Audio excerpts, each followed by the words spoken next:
नमस्कार दोस्तों, स्वागत है आप सभी लोगों का आपके अपने चैनल एसएसजी गुरुकुल के इस ऑनलाइन मंच पर। और मैं हूं अभिनव श्रीवास्तव। उम्मीद करता हूं कि आप सब लोग स्वस्थ, मस्त और जबरदस्त तरीके से अपनी तैयारी कर रहे हैं। तो इस समय हम लोग अपनी रोज के शेड्यूल में एक बार फिर से मैं आप सबके बीच मौजूद हूं और आज मैं आपसे बातें करने वाला हूं किसी अलग टॉपिक पर।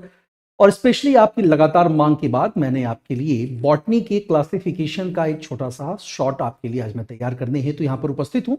लेकिन आगे बढ़ने से पहले दोस्तों, एसएसजी गुरुकुल का एक छोटा सा उपहार भी है आपके लिए। मैं छोटा ही कहूंगा क्योंकि उपहार जो भी हो छोटा ही होता है, हमेशा बड़ा नहीं होता। बड़े उपहार खतरनाक होते हैं।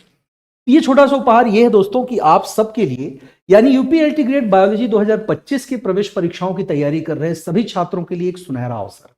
और इस सुनहरे अवसर में दोस्तों आपको जानकारी है कि हम लोगों से जब आप कोई भी रेगुलर बैच परचेज करते हैं तो वहां पर आप एक टेस्ट पास भी हासिल करते हैं, जहां पर आपसे उस टेस्ट पास के लिए लगभग 50 रुपए के आसपास लिया जाता है। हालांकि वो हमारा नहीं होता है, वो उस कंपनी का होता है। जो कंपनी, जो हमारा जो टेक्निकल टीम है जो उसको तैयार करती है, उनका वो कॉस्ट होता है, एप्लीकेशन के कॉस्ट होते हैं। लेकिन दोस्तों, अगर आप हमारे इस पेड बैच को ज्वाइन करते हैं, यानी कि बायोलॉजी एलटी ग्रेड के पेड बैच को इस समय बचे हुए दिनों में अपनी तैयारी को प्रभावी बनाने के लिए, तो मैं आपसे बताना चाहूंगा कि यह बैच जो अभी तक आपके लिए 1999 रुपीज का हुआ करता था, ध्यान दीजिएगा कितने का दोस्तों, यह बैच जो आपके लिए अभी तक 1999 का हुआ करता था, यही बैच अब सिर्फ आपको 199 में मिलने वाला है। यानी कि इसमें से एक 9 और हटा दीजिए, सिर्फ 199 रुपए में आप इस बैच को ज्वाइन कर सकते हैं, इस पेड बैच को, और अपनी तैयारी को एक फाइनल टच दे सकते हैं। और जब आप प्री क्वालिफाई कर लेंगे और मेंस में जुड़ेंगे, तब आपको उसके लिए अलग शुल्क भले देना पड़ सकता हो, लेकिन यहां पर सिर्फ एक प्रतीकात्मक, सिर्फ एक सहयोग राशि आपसे ली जा रही है, 199 रुपए। कंप्लीट पीडीएफ के साथ, सारे क्लास के डिस्कशन के साथ, सारे लेक्चर्स आपको इसमें मिल जाएंगे। बिना किसी देरी के अभी जाइए और एप्लीकेशन पर ज्वाइन करिए हमारे इस बैच को। चलिए दोस्तों, आगे बढ़ते हैं। और जैसा मैंने कहा कि आज मैं आपसे बात करने वाला हूं बॉटेनिकल क्लासिफिकेशन पर। सबसे पहले दोस्तों, बॉटेनिकल क्लासिफिकेशन की बात इसलिए इंपॉर्टेंट हो जाती है क्योंकि एनिमल क्लासिफिकेशन हम लोग पढ़ रहे हैं और आप लगातार इस बात की मांग कर रहे थे कि सर हमें बॉटनी की भी क्लासेस अवेलेबल कराई जाए, तो वो लेकर के मैं आपके बीच मौजूद हूं। दोस्तों, इस बॉटेनिकल क्लासिफिकेशन में सबसे पहली चीज जो हमें यह ध्यान रखना है कि पौधे भी जीवित हैं, पौधे भी सांस लेते हैं। और इस बात की पुष्टि किसने की थी? तो इस बात की पुष्टि की थी जगदीश चंद्र बसु ने। और उन्होंने इसके लिए एक यंत्र बनाया था जिसका नाम आप देख रहे हैं, क्रेस्कोग्राफ। क्योंकि अगर बात करें दर्शन शास्त्र से विज्ञान को अलग करने की, तो दर्शन शास्त्र से विज्ञान को अलग करने का श्रेय अरस्तु को जाता है। लेकिन अरस्तु ने अपना सारा काम जंतु विज्ञान यानी कि जूलॉजी में ही किया।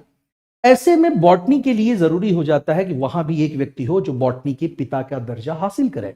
और यह दर्जा मिलता है दोस्तों थियोफ्रेस्टस को। यह सीधा सीधा क्वेश्चन आपके पेपर में आता है और आज मैंने जो प्रैक्टिस सेट सॉल्व कराया था उसमें ही आपको यह पेपर में क्वेश्चन मिला होगा। तो फादर ऑफ बॉटनी किसे कहते हैं दोस्तों? तो फादर ऑफ बॉटनी कहा जाता है थियोफ्रेस्टस को। और जैसा मैंने कहा कि पौधों में भी जीवन होता है, यह बताने वाले साइंटिस्ट थे जगदीश चंद्र बोस, जिन्होंने क्रेस्कोग्राफ नाम का यंत्र बताया था जिससे हम पौधों में जीवन के अस्तित्व का पता लगा सकते हैं। दूसरी चीज दोस्तों कि भले ही वनस्पति विज्ञान के पिता थियोफ्रेस्टस हों, लेकिन जब बात बॉटेनिकल क्लासिफिकेशन की आती है, वनस्पति जगत के वर्गीकरण की आती है, जो हम लोग इस समय पढ़ रहे हैं, तो ये वर्गीकरण करने वाले साइंटिस्ट थे एकलर। कौन था बेटा? तो ये वर्गीकरण करने वाले व्यक्ति थे एकलर महोदय। आगे बढ़ते हैं। बॉटनी को जब हम बांटते हैं तो एकलर ने यह क्लासिफिकेशन दो बेसिस पर की। एक उन पौधों के समूह के रूप में जिनमें फूल होते हैं, जिनमें फ्लावर्स पाए जाते हैं, और दूसरा समूह उन पौधों का होता है जिनमें फूल नहीं होते हैं, यानी कि एक है पुष्पोद्भिद जिसे हम लोग कहते हैं पेनरोगैम्स, और एक होता है जिसमें फ्लावर्स नहीं होते हैं, उन्हें अपुष्पोद्भिद या क्रिप्टोगैम्स कह करके बुलाया जाता है। दोस्तों, आइए इन तीनों को समझते हैं। यानी सबसे पहले बात करते हैं क्रिप्टोगैम्स की, जिनमें पुष्प नहीं पाए जाते। क्रिप्टोगैम्स को हम लोगों ने दोस्तों तीन अलग अलग परिवारों में बांटा है, तीन अलग अलग समूहों में बांटा है, जिसमें से पहले को कहा जाता है थैलोफाइटा, दूसरे को कहा जाता है ब्रायोफाइटा, और तीसरे को कहा जाता है टेरिडोफाइटा। थैलोफाइटा की बात करें दोस्तों तो थैलोफाइटा, थैलोफाइटा शब्द जो बना है वो थैलस से बना है। और थैलस का मतलब जैसा कि आप देख पा रहे हैं, इसका अर्थ होता है गठरी। यानी इन पौधों का जो शरीर होता है वो गठरी यानी एक थैलस शेप में होता है, जिसमें प्लांट्स की तरह जड़, तना, पत्ती, फल, फूल कुछ भी मौजूद नहीं होता है। यानी पारंपरिक पौधों की तरह उनमें ये सारे ऑर्गन्स नहीं पाए जाते हैं। शरीर कैसा बताया मैंने, तो शरीर गठरी या थैलस की तरह होता है। और इसका जो उदाहरण मैं दे रहा हूं वो उदाहरण आपके सामने bacteria, fungi, virus and lichens के रूप में नजर आ रहा होगा। एक और बात, इनमें से जो जीव होते हैं दोस्तों, कुछ ऐसे जीव हैं जो प्रोकैरियोटिक होते हैं और कुछ ऐसे पौधे होते हैं इनमें जिनकी कोशिका यूकैरियोटिक संरचनाओं का प्रदर्शन करती है। जैसे अगर मैं कवक और शैवाल की बात करूं या लाइकेन की बात करूं, तो ये सब यूकैरियोटिक में चले जाते हैं, जबकि बैक्टीरिया और वायरस को हम किस में रखेंगे बेटा, इसे हम रख देते हैं प्रोकैरियोटिक। आगे बढ़ते हैं। ब्रायोफाइटा समूह दूसरा वाला, जिनके लिए सबसे बड़ा नाम आप देखिए कि इन्हें वनस्पति जगत का उभयचर कह करके संबोधित किया जाता है। यानी इनमें जल और स्थल दोनों स्थानों पर उगने की क्षमता होती है, लेकिन ध्यान दीजिएगा कि इन्हें प्रजनन के लिए ही केवल या निषेचन के लिए ही केवल जल की जरूरत होती है, बल्कि ये नमी वाले छायादार स्थानों पर उग सकते हैं। बल्कि ये पानी में उगते हैं वाली बात नहीं कही जाएगी। इस वनस्पति जगत की बात करें तो लगभग 25,000 प्रजातियां यहां पर मौजूद हैं, और इनका जो सबसे चर्चित नाम है वो है आपका वनस्पति जगत का उभयचर यानी एम्फीबियन ऑफ प्लांट किंगडम के नाम से इन्हें बुलाया जाता है। तीसरा समूह आपके सामने है दोस्तों टेरिडोफाइट्स का। टेरिडोफाइट जो होते हैं ये ज्ञात पौधों का सबसे महत्वपूर्ण समूह। अब ये भी ध्यान रखिए, सीधा सीधा सवाल बन गया, ज्ञात पौधों का सबसे महत्वपूर्ण समूह कौन सा होता है, तो वो समूह है दोस्तों आपका टेरिडोफाइट्स का। अब इसकी खास बात है कि इनकी ज्यादातर जो पादप प्रजातियां हैं वो फिलहाल वर्तमान में विलुप्त हो चुकी हैं। यानी आज के समय में इनकी मोस्टली जो प्लांट स्पीसीज हैं वो अवेलेबल नहीं है, वो समाप्त हो चुकी हैं, एक्सटिंक्ट हो चुकी हैं। इनमें सामान्यतः पौधों की तरह ही संवहन नलिकाएं यानी जाइलम और फ्लोएम मौजूद होती हैं। ठीक है, इस बात को आप ध्यान में रखिएगा। दूसरी चीज, ब्रायोफाइटा और थैलोफाइटा में तो वेस्कुलर बंडल होते ही नहीं है।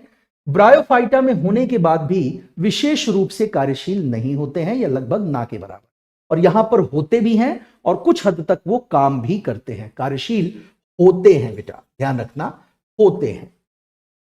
अगली बात कह रहा है कि थैलोफाइटा की बात हो रही है, तो थैलोफाइटा को हम वनस्पति जगत का सबसे बड़ा समूह कहते हैं। तो अगर वनस्पति जगत के सबसे बड़े समूह की बात पूछेगा तो आप बोलेंगे थैलोफाइटा होता है, जिसमें पृथ्वी पर सबसे पहले उत्पन्न होने वाले जीवाणुओं यानी माइक्रो ऑर्गेनिजम्स को भी शामिल किया जाता है। ब्रायोफाइटा की बात हो रही है तो इन्हें वनस्पतियों की लगभग जो मैंने बताया 25,000 प्रजातियां शामिल हैं, और यह बन जाता है दूसरा सबसे बड़ा वनस्पति समूह।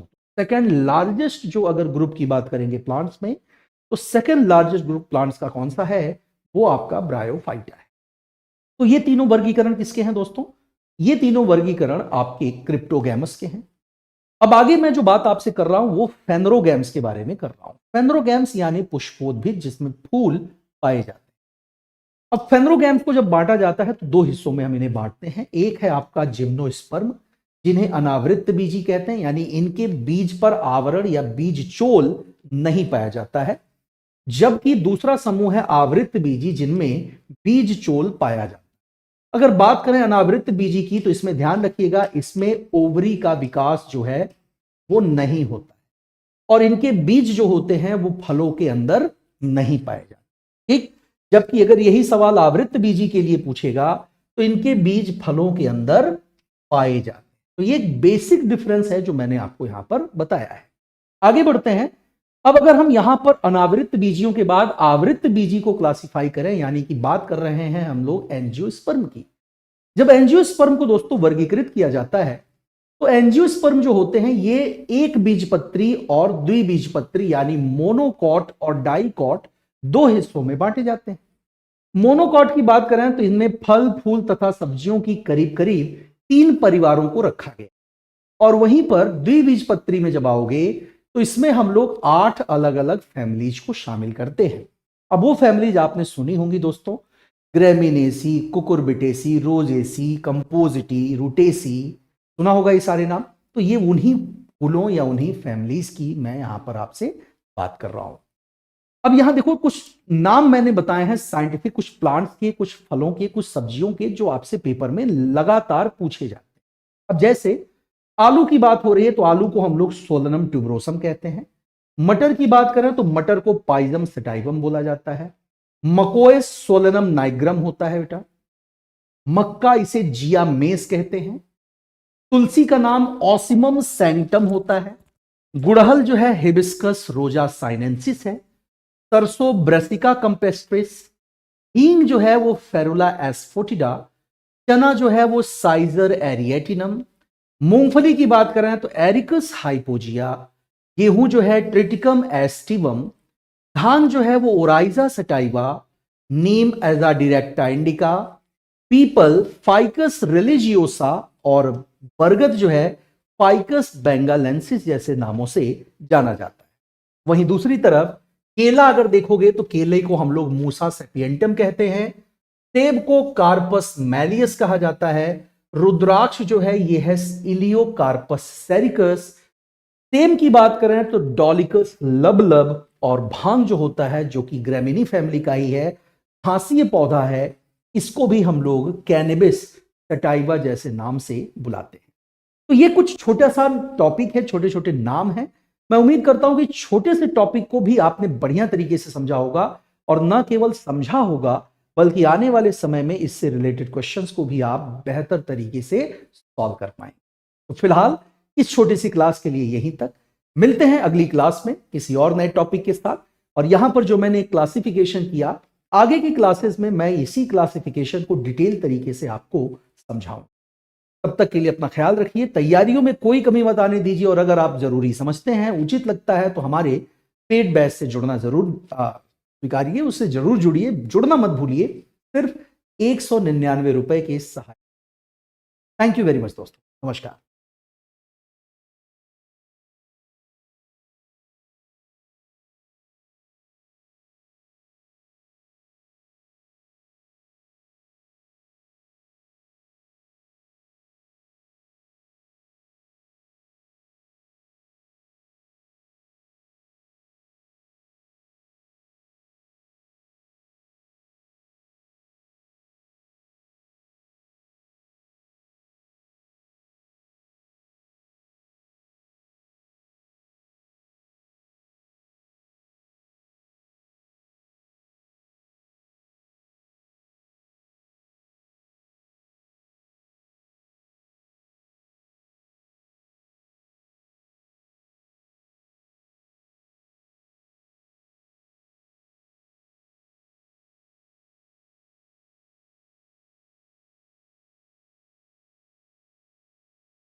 नमस्कार दोस्तों, जैसा कि आप सबसे वादा था, एक बार फिर से मैं अभिनव श्रीवास्तव आप सबके बीच मौजूद हूं, आपके अपने channel teaching bye SSG Gurukul के इस ऑनलाइन मंच। दोस्तों, अपने इस शॉर्ट वीडियोस की अगली श्रृंखला में मैं आज आपके सामने आया हूं लेकर के एक और इम्पॉर्टेंट टॉपिक। पिछली बार हम लोगों ने थैलोफाइटस समूह के एल्गीज के बारे में बातें कर ली हैं, वायरस पर, बैक्टीरिया पर बातें हो चुकी हैं, और अब बात होनी चाहिए हमारे आपके बीच में फंजाई के बारे में। फंजाई यानी जिसे हम लोग सामान्य भाषा में कवक के नाम से जानते हैं, कुछ लोग इसे फफूंद भी कहते हैं। तो इसी फंजाई पर हम लोग चर्चा कर रहे हैं। ध्यान दीजिएगा, तो दोस्तों फंजाई की जब बात होती है, कवक कहते हैं इसे हम लोग, अगर बेसिकली इसे चेंज किया जाए या क्लासिफाई किया जाए, कितने रूपों में इसे बांटा जा सकता है इस प्रश्न के आधार पर, तो दो रूप आपके सामने सबसे पहले नजर आ रहे हैं। खासकर जिसमें हम लार्जेस्ट फंजाई का नाम लेते हैं तो गैनोडर्मा की बात होती है। गैनोडर्मा को ही वुड फंगस के नाम से भी बुलाया जाता है। और जब हम स्मॉलेस्ट फंजाई की बात करते हैं तो हम वहां पर नाम लेते हैं ईस्ट का। लेकिन ईस्ट का एक्चुअल नाम क्या है? ईस्ट का एक्चुअल नाम होता है दोस्तों सैक्रोमाइसीज सेरिवेसी। और कुछ लोग इसी को कहते हैं बेकर ईस्ट। क्या बुलाते हैं लोग बेटा इसे? इसी को लोग बुलाते हैं बेकर ईस्ट कह करके भी बुलाते हैं। आप में से कई लोगों ने मुझसे ये कहा कि सर जो है आप जो लिखते हैं वो इरेज हो जाता है, तो हमने उसका समाधान कर दिया। हम अपने इस पीडीएफ की बलि चढ़ाने के लिए तैयार हैं, बस आपकी तैयारी अच्छी हो जाए दोस्तों। तो मैं इस पर लिख दे रहा हूं, कोई दिक्कत नहीं है। तो अब आपके दिमाग में ये बना रहेगा। तो इसे हम लोग क्या कहेंगे? इसी को बेकर ईस्ट कहा जाता है। अब अगर हम फंजाई की बात कर रहे हैं तो ध्यान रखिएगा, फंजाई जो होते हैं वो कहां पाए जाते हैं? तो दोस्तों ये हर जगह पाए जाते हैं। और ये होते कैसे हैं? तो यूकैरियोट्स होते हैं। क्योंकि कवक हमें हमारी आंखों से साफ साफ देखा जाए तो दोस्तों नजर आते हैं। ठीक, इसका मतलब है कि ये यूकैरियोटिक हैं और इंडिपेंडेंट तरीके से भी ये हमें नजर आ जाते हैं। जबकि कई बार ये किसके साथ सिम्बियोसिस रखते हैं? तो शैवाल के साथ मिलकर के ये सिम्बियोसिस शो करते हैं। और इसी वजह से उसी सिम्बियोसिस प्रोसेस से एक शब्द बनाया था हम लोगों ने, जिसे नाम आप क्या दे रहे हैं? लाइकेन या शैक का नाम आप यहां पर इसे दे सकते हैं। दूसरी चीज, कुछ प्रजातियों की हम बात करेंगे दोस्तों, तो इसकी जो कुछ प्रजातियां हैं वो ऐसी हैं जो पौधों की जड़ों के साथ सिम्बियोसिस शो करती हैं। और उन्हें क्या कहा जाता है? तो उन्हीं को नाम दिया गया है माइकोराइजा। क्या कहेंगे बेटा? उसी को कहा जाता है आपका माइकोराइजा। आगे बढ़ते हैं। इनके बॉडी सिम्टम्स को देखिए, इनका शारीरिक लक्षण क्या है? तो दोस्तों इनका जो शरीर है वो लंबा पतला धागे की जैसी संरचनाओं से बना होता है। इनको क्या कहा जाता है? इन्हें कवक तंतु या हाइफी कहते हैं। क्या कहते हैं बेटा इसे? मोस्ट इंपॉर्टेंट क्वेश्चन है ये। उसी को क्या कहा जाएगा? इसी को हम लोग कवक तंतु या हाइफी कह करके बुलाते हैं। दूसरी चीज, हाइफी जो है वो आपस में मिलकर क्या बनाते हैं? तो हाइफी को आपस में मिला दिया जाएगा तो उससे बनने वाली संरचना माइसीलियम के नाम से जानी जाती है। अब बात करें इनके अगर प्रॉपर्टीज की दोस्तों, तो याद रखिए इनका कलर कैसा होता है। अमूमन आप जो फफूंद देखते हो या फिर आप जिसे कुकुरमुत्ता कहते हो या जो आप मशरूम खरीद कर लाते हो बाजार से सब्जी बनाने के लिए, क्या उसमें कोई कलर होता है? नहीं दोस्तों, उसमें कोई कलर नहीं होता। यानी उसमें क्लोरोफिल भी नहीं पाया जाता है। अगर इनमें क्लोरोफिल नहीं है तो वो क्या नहीं हो सकते हैं? तो वो ऑटोट्रॉफिक नहीं होंगे, यानी वो अपना भोजन खुद बनाते हैं, ये पॉसिबल नहीं हो पाएगा। तो फिर ये होते कितने तरह के हैं? तो ये 3 तरह के लक्षण आपको प्रदर्शित करते हैं। ये परजीवी यानी पैरासाइट भी हो सकते हैं, मृतोपजीवी यानी सेप्रोफाइट होते हैं, और तीसरा सहजीवी यानी सिम्बियोसिस शो करते हैं। अब सिम्बियोसिस के रूप में मैंने अभी लाइकेन का नाम लिया था, ये सबसे अच्छा एग्जाम्पल है। मृतोपजीवी की बात करें तो मृतोपजीवी के रूप में ये एक्चुअल में नेचुरल डीकंपोजर्स की तरह वर्क करते हैं। इसकी तरह बेटा, नेचुरल डीकंपोजर्स की तरह वर्क करते हैं, जो किसी भी सड़े गले कार्बनिक पदार्थ पर निर्भर करते हैं और उसी से अपना पोषण प्राप्त करते हैं। अगली चीज दोस्तों, इनका जो सेल वॉल होता है, कोशिका भित्ति, नो डाउट अगर ये यूकैरियोटिक है तो इनमें सेल वॉल तो पाया ही जाएगा। तो इनकी जो कोशिका भित्ति होती है वो कोशिका भित्ति किस चीज से बनती है? याद रखना, काइटिन से बनती है। जबकि कुछ के सेल वॉल में हमें सेलुलोज भी मिल जाता है। कुछ में काइटिन और मोस्टली कुछ में सेलुलोज आपको मिल जाएगा। मैंने कहा कि ये कैसे होते हैं? तो ये यूकैरियोटिक होते हैं। यूकैरियोटिक होने का मतलब क्या हुआ कि इनका जो सेल वॉल होता है उसमें आपको वो सारे सेल ऑर्गेनल्स मिल जाएंगे जो किसी भी विकसित कोशिका में होते हैं। जैसे माइटोकॉन्ड्रिया है, राइबोसोम है, वैक्यूल है, एंडोप्लाज्मिक रेटिकुलम, ये सारी चीजें इनमें पाई जाती हैं। आइए बात करते हैं इनके न्यूट्रिशन यानी इनमें पोषण के बारे में। ध्यान रखें बच्चों, इनका जो पोषण होता है वो किस माध्यम से होता है? तो ये एब्जॉर्प्शन के माध्यम से पोषण प्राप्त करते हैं। किसी भी ऑर्गेनिक सब्सटेंस पर, किसी भी मरे हुए जीव पर या ऐसे किसी भी खाद्य पदार्थ पर अगर ये मौजूद हैं तो ये वहां से ही अपना पोषण एब्जॉर्ब करते हैं, अवशोषित करते हैं। क्योंकि इनके शरीर से उत्सर्जित होने वाला जो एंजाइम होता है वो जटिल कार्बनिक पदार्थों को सरल कार्बनिक पदार्थों में तोड़ने में सक्षम होता है और इस रूप में उसे बदलकर ये उसे एब्जॉर्ब कर लेते हैं। भोजन ये किस रूप में स्टोर करते हैं? सबसे कॉमन क्वेश्चन पूछे जाने वाले सवालों में तो ये अपना भोजन ग्लाइकोजन के फॉर्म में स्टोर कर लेते हैं दोस्तों। अब परजीवी कवकों की अगर बात करें तो इन परजीवी कवकों में, जिसे पैरासाइटिक फंजाई कहा मैंने, ये अपने न्यूट्रिशन के लिए अदर्स पर डिपेंड करते हैं। पर जो कवक आपके जीवित पोषी होते हैं या किसी भी जीवित जीव पर निर्भर होते हैं, उनको क्या कहा जाता है? उनके लिए एक पर्टिकुलर इंडिविजुअल टर्म आपके सामने नजर आ रहा होगा, उन्हें हम लोग ऑब्लिगेट पैरासाइट कहते हैं। तो एक होते हैं जो मरे हुए पर निर्भर करते हैं पोषण के लिए, और एक होते हैं जो जीवित पर निर्भर करते हैं। तो जो जीवित पर निर्भर है उन्हीं को हम लोग ऑब्लिगेट पैरासाइट कह रहे हैं, और जो कवक मृत पर निर्भर होते हैं उनको मैंने क्या बताया? उनको हमने सेप्रोफाइट या मृतोपजीवी कह करके संबोधित किया है। आगे बढ़ते हैं। अब कुछ परजीविकों के कवक सूत्र, जिसको हमने कहा था हाइफी, इनमें क्या लगे होते हैं? तो बेटा इनमें सकर्स मौजूद होते हैं, चूषक मौजूद होते हैं, और इन चूषकों को ही हॉस्टोरिया कहा जाता है। क्या कहते हैं? इन्हीं चूषकों को हॉस्टोरिया कह करके संबोधित किया जाता है। अब ये हॉस्टोरिया क्या करते हैं? होस्ट से पोषक पदार्थों को चूसने का काम जो होता है वो किसका होता है? वो इन्हीं हॉस्टोरिया का होता है। आगे बढ़ते हैं। अब कह रहा है कि जो परपोषी की सतह यानी जो होस्ट के सरफेस पर ही ग्रो करते हैं उनको क्या कहते हैं? तो बेटा उन्हें एक्टोपैरासाइट बोला जाएगा। जैसे नाम लिया जाए तो इरिसिफी की बात आती है। किसकी बात करेंगे?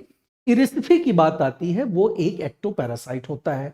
पर कुछ कुछ ऐसे होते हैं कवक जो किसी पौधे के आंतरिक ऊतकों में या उनके इंटरनल टिश्यूज में ग्रो करते हैं, डेवलप होते हैं। उनको क्या कहा जाता है? उनके लिए टर्म है दोस्तों एंडोपैरासाइट। क्या नाम है?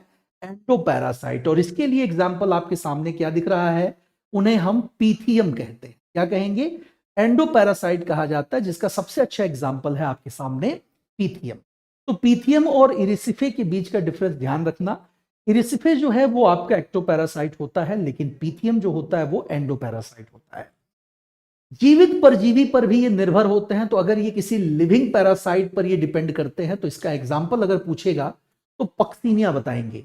लेकिन जो केवल मृत परजीवियों पर निर्भर हैं उनका एग्जाम्पल क्या है?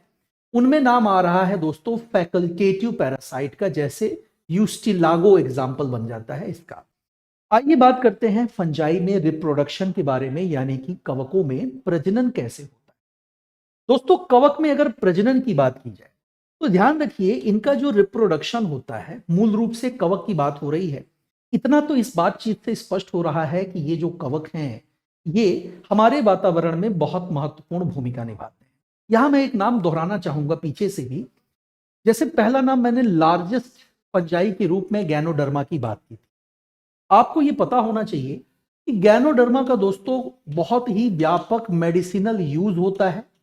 इसके अलावा इससे विभिन्न प्रकार की कॉफी और दवाओं का भी निर्माण किया जाता है। ये आपने फफूंद बरसात के दिनों में पेड़ के तनों पर लगी हुई देखी होगी, भूरे कलर की काफी बड़ी फफूंद होती है। तो उसको हम लोग लार्जेस्ट फंजाई के रूप में भी जानते हैं।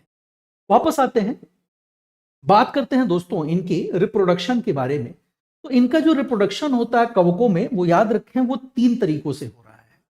पहला है आपके सामने वेजिटेटिव, दूसरा है सेक्सुअल, और तीसरा है आपके सामने असेक्सुअल रिप्रोडक्शन। तीनों तरह का रिप्रोडक्शन कवकों में हमें देखने को मिलेगा। खासकर अगर हम इनके वेजिटेटिव रिप्रोडक्शन की बात करें तो वेजिटेटिव रिप्रोडक्शन में 3 अलग अलग तरीकों की बात कही गई। इन 3 तरीकों में पहला नाम है फ्रेगमेंटेशन या विखंडन का, या खंडन जिसे कहते हैं, यानी किसी एक कवक का कोई भाग टूटकर अलग हो जाए और उससे एक नया कवक विकसित हो जाए, तो यह कहलाता है फ्रेगमेंटेशन। दूसरा नाम फिजन है। तो कवक विभाजित होकर के, खंडित होकर के नहीं, विभाजित होकर नया कवक बना सकते हैं। और मुकुलन या बडिंग एक कवक या फंजाई में से ही कोई दूसरी शाखा उगाती है और वो बाद में एक स्वतंत्र कवक का रूप धारण कर लेता है। तो ये तीनों ही तरीके आपके वेजिटेटिव रिप्रोडक्शन का हिस्सा होते हैं। असेक्सुअल रिप्रोडक्शन की बात करें दोस्तों फंजाई में, तो इनमें असेक्सुअल रिप्रोडक्शन, ये क्वेश्चन बहुत बार आया हुआ है कि कवकों में असेक्सुअल रिप्रोडक्शन किसके माध्यम से होता है? तो कवक में असेक्सुअल रिप्रोडक्शन का जो मेन माध्यम है वो क्या है बेटा? वो बीजाणु यानी स्पोर्स के माध्यम से होता है। और प्रत्येक बीजाणु नए कवक जाल का निर्माण करता है। ठीक, अब स्पोर्स की बात हो ही रही है तो याद रखिए इनके स्पोर्स को हम दो अलग अलग कैटेगरीज में बांट रहे हैं। पहले को हम कह रहे हैं स्पोरेंजियोस्पोर्स। पहले को क्या बोलोगे बेटा? पहले का नाम है स्पोरेंजियोस्पोर्स और दूसरे का नाम है कोनिडियोस्पोर्स। तो स्पोरेंजियोस्पोर्स और कोनिडियोस्पोर्स ये किसके बीजाणु हैं? तो आंसर क्या दोगे? आप कहोगे कि these both are the spores of fungi, यानी कि ये दोनों ही कवक के ही स्पोर्स होते हैं, कवक के ही बीजाणु होते हैं। आगे बढ़ते हैं, अगली चीज यहां पर स्पोरेंजियोस्पोर्स की बात कर लेते हैं थोड़ा विस्तार से। तो ये जो स्पोरेंजियोस्पोर्स दिख रहा है आपको, स्पोरेंजियोस्पोर्स का जो निर्माण होता है वो कैसे होता है? तो ये स्पोरेंजियम के भीतर होता है, जिसको हम लोग बीजाणुधानी भी बोलते हैं। ठीक, दूसरा, अब इनको दो हिस्सों में आप बांट सकते हो, एक चल बीजाणु जिसे जूस्पोर्स कहते हैं और एक अचल बीजाणु जिसे हम एप्लेनोस्पोर्स के नाम से बुलाते हैं। तो zoospores and aplanospores, this both are the type और you can say the part of sporangiospore.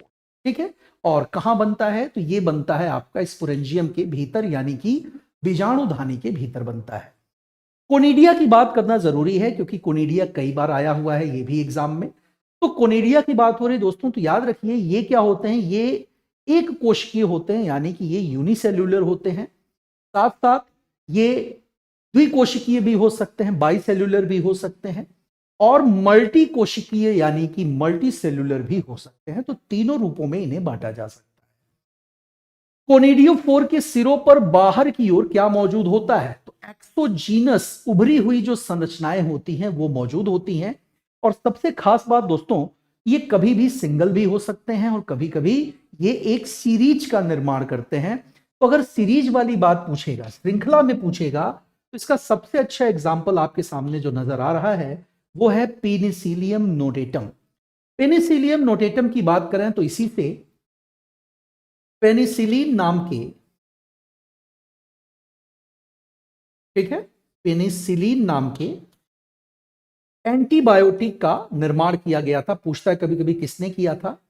तो ये थे अलेक्जेंडर फ्लेमिंग। कौन थे बेटा? ये थे आपके अलेक्जेंडर फ्लेमिंग। सेक्सुअल रिप्रोडक्शन पर आ जाते हैं लास्ट में। सेक्सुअल रिप्रोडक्शन कैसा होता है इनमें? तो याद रखना है इन कवकों का जो लैंगिक प्रजनन होता है, कह रहा है कि ये दो कवकों के कंपैटिबल न्यूक्लियाई यानी उनका जो केंद्रक होता है उन्हीं के संलयन से होता है। अगर उनका केंद्रक, उनका न्यूक्लियाई है, वो अगर एक दूसरे के साथ कॉन्जुगेट होते हैं तो इसको हम सेक्सुअल रिप्रोडक्शन में रखेंगे। दोस्तों, कुछ कवकों में न्यूक्लियाई होता ही नहीं है और जिनमें ये नहीं पाया जाता उन्हें इम्परफेक्ट फंजाई या फिर डेंटेरोमी क्या बोलते हैं उसके, कॉटिना, या इसे आप ड्यूटेरो, उल्टा हो जाएगा, इसे ड्यूटेरोमाइसिटीज कहोगे या ड्यूटेरोमाइकोटिना कहोगे तो ज्यादा अच्छा होगा। ठीक, तो क्या कहोगे? इम्परफेक्ट फंजाई या फिर आप कहो ड्यूटेरोमाइकोटिना। इन दोनों नामों से बुलाया जाता है उन फंजाइज को जिनमें न्यूक्लियाई नहीं पाया जाता। अब अगर सेक्सुअल रिप्रोडक्शन की बात हो रही है तो सेक्सुअल रिप्रोडक्शन से ये चार तरह की स्पोर्स बनाते हैं, जिनमें पहले को कहा जाता है एस्कोस्पोर्स, दूसरे को कहते हैं बेसिडियोस्पोर्स। आज के ही सेशन में मैंने बेसिडियोस्पोर्स पर कुछ क्वेश्चंस दिए हैं, डिस्कस किया है। जाइगोस्पोर्स और चौथा है आपके सामने ऊस्पोर। ठीक है, तो ये एक छोटा सा विवरण है आपके फंजाई का। मैं उम्मीद करता हूं कि फंजाई आपको बढ़िया से समझ में आया है। तो करीब 6-7 पेजेस का ये कंटेंट है, तो इस पर भी आप ध्यान दीजिएगा, दोहराइएगा, 2-3 बार देखिएगा, निश्चित रूप में आपको लाभ होगा। मिलते हैं अगली क्लास में किसी और नए टॉपिक के साथ। तब तक के लिए अपना ख्याल रखिए। परीक्षा के दिन बहुत सीमित हैं, तो आपको अपना बेस्ट देना है। इस समय हर चीज से अपना ध्यान हटाकर सारा का सारा फोकस सिर्फ अपने एग्जाम पर रखिए, और उसके बाद भविष्य में फिर से हम लोग जुड़ेंगे टीजीटी पीजीटी जैसी परीक्षा। नमस्कार।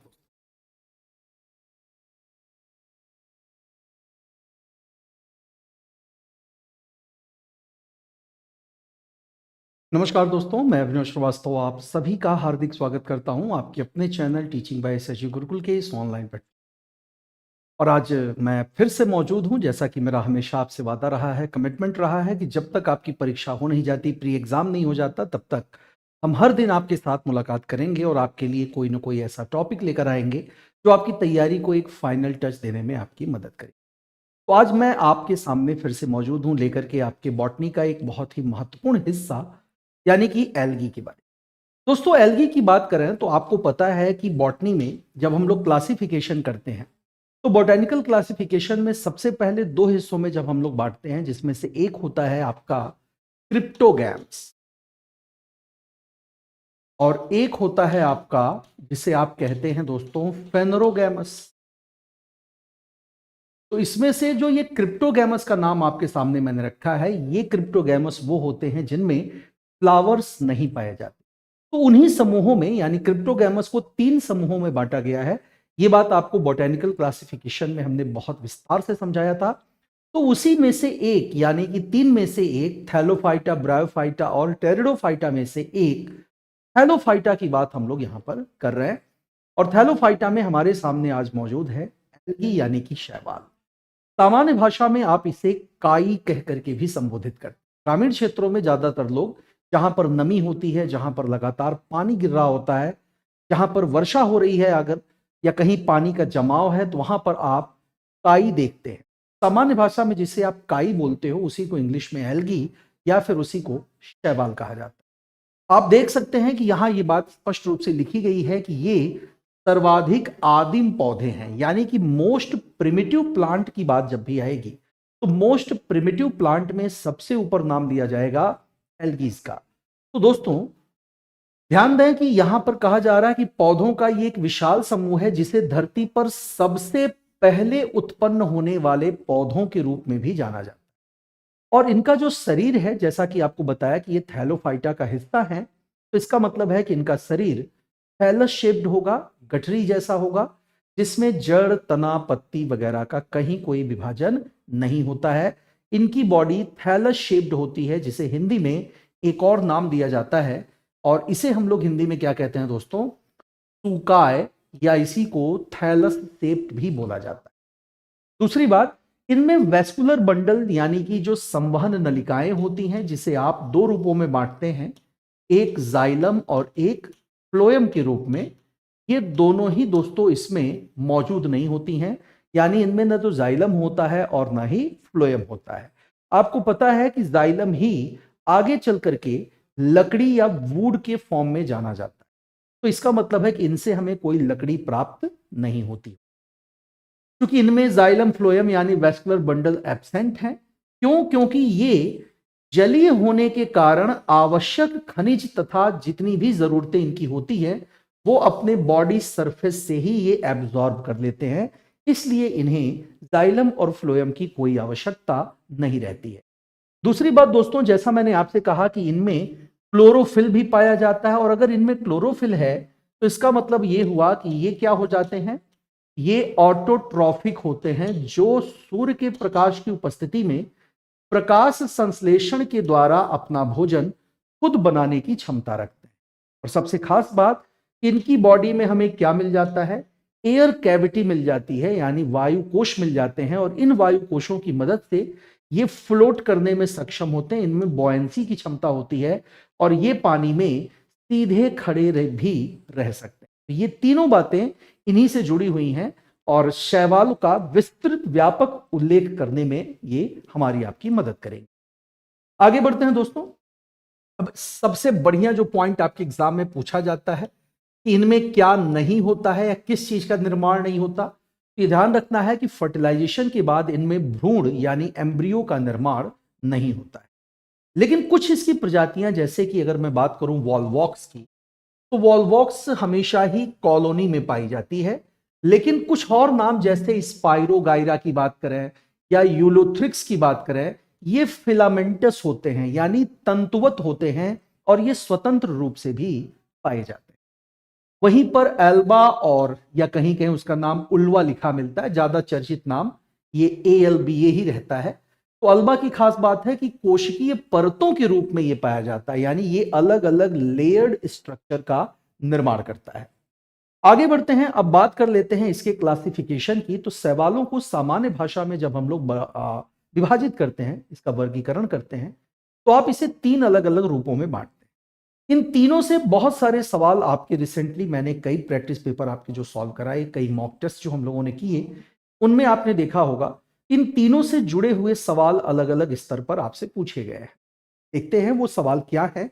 तो सबसे पहले जब हम सवाल का क्लासिफिकेशन करते हैं तो इन्हें 3 अलग-अलग रूपों में बांटते हैं, जिसमें लाल शैवाल जिसे बोला जाता है दोस्तों रोडोफाइसी, भूरे शैवाल हैं इन्हें पियोफाइसी, और हरे शैवालों को क्लोरोफाइसी जैसे नामों से भी बुलाया जाता है। वहीं दूसरी तरफ अगर हम बात करें इनके समूहों की, तो इनके नाम के आधार पर ही इनके समूहों का निर्धारण किया जाता है। जैसे अगर कहें लाल शैवाल जो रोडोफाइसी है, ये रोडोफाइटा समूह का सदस्य है। पियोफाइसी यानी भूरा शैवाल जो है, ये फियोफाइटा समूह का सदस्य है। और क्लोरोफाइसी यानी जो हरा शैवाल है, ये क्लोरोफाइटा समूह का सदस्य भी होता है।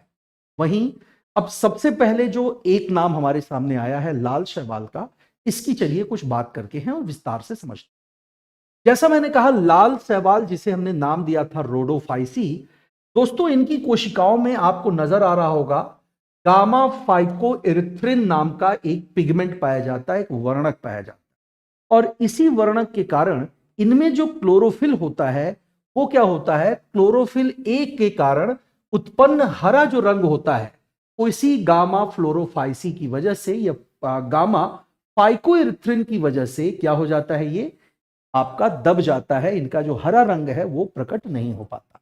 तो ये एक मोस्ट इंपॉर्टेंट क्वेश्चन बन जाता है कि किस वजह से जो लाल शैवाल होते हैं उनका हरा रंग दब जाता है। क्योंकि नॉर्मली फोटोसिंथेटिक होते हैं तो इनको हरा दिखना चाहिए, लेकिन ऐसा नहीं है। तो इस वजह से, क्योंकि इसमें क्या पाया जाता है, इसमें गामा फाइकोइरिथ्रिन पाया जाता है जो इनके क्लोरोफिल ए के कारण उत्पन्न होने वाले हरे रंग को दबा देता है।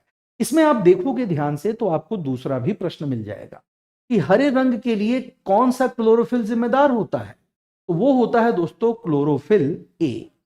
दूसरी चीज कि मोस्टली जो लाल शैवाल होते हैं वो क्या होते हैं दोस्तों, एक्वेटिक या खासकर मरीन होते हैं।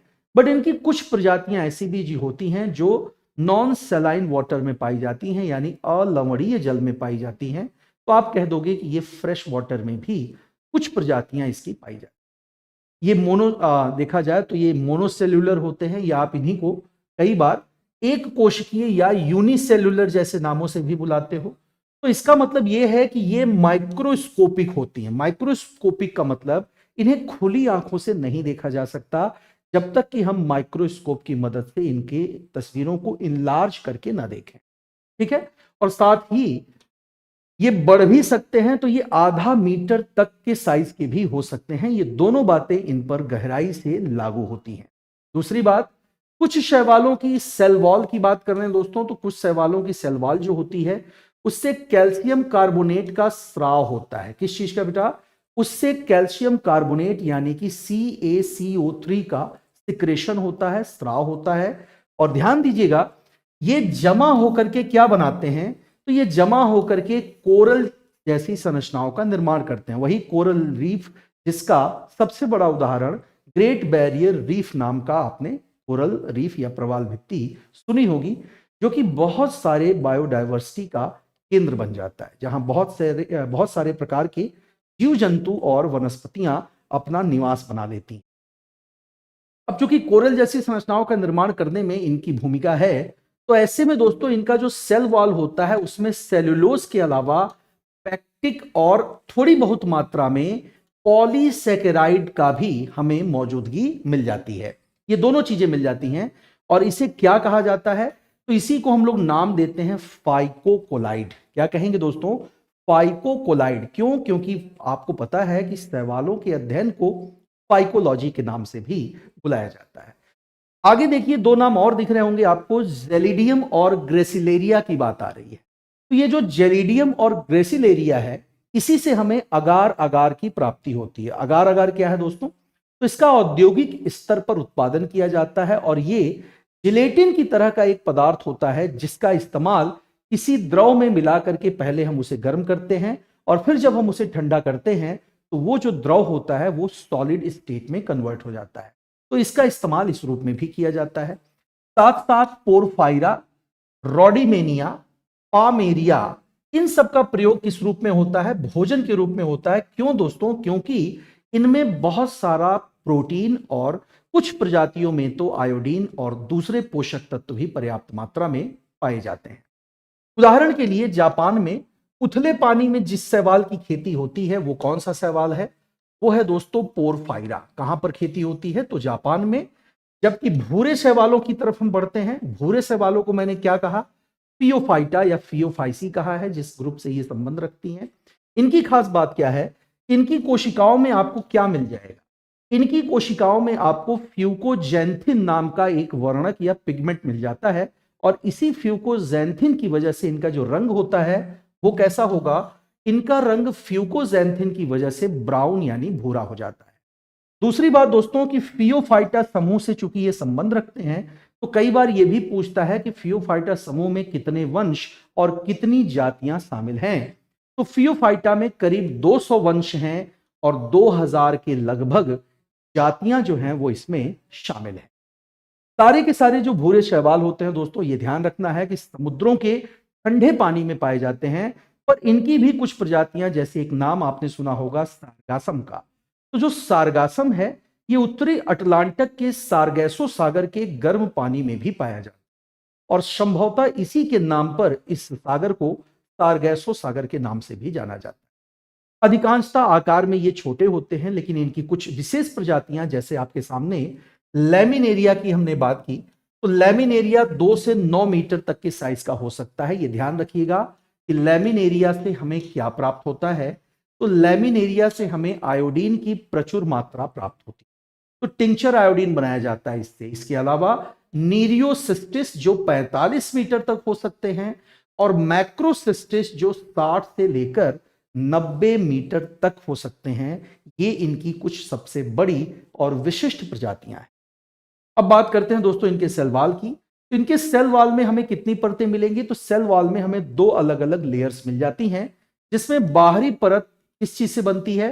तो ये म्यूसिलेज, और आंतरिक परत सेल्यूलेज से बनती है। तो जो सेल्यूलोज है वो तो आप जानते हैं, लेकिन ये जो म्यूसिलेज है, ये ध्यान रखिए, म्यूसिलेज वो पदार्थ होता है जो नमी को सोखकर या पानी को सोखकर एक लिसलिसे चिपचिपे पदार्थ में तब्दील हो जाता है, जिसके कारण फिसलन भरी सतह बन जाती है।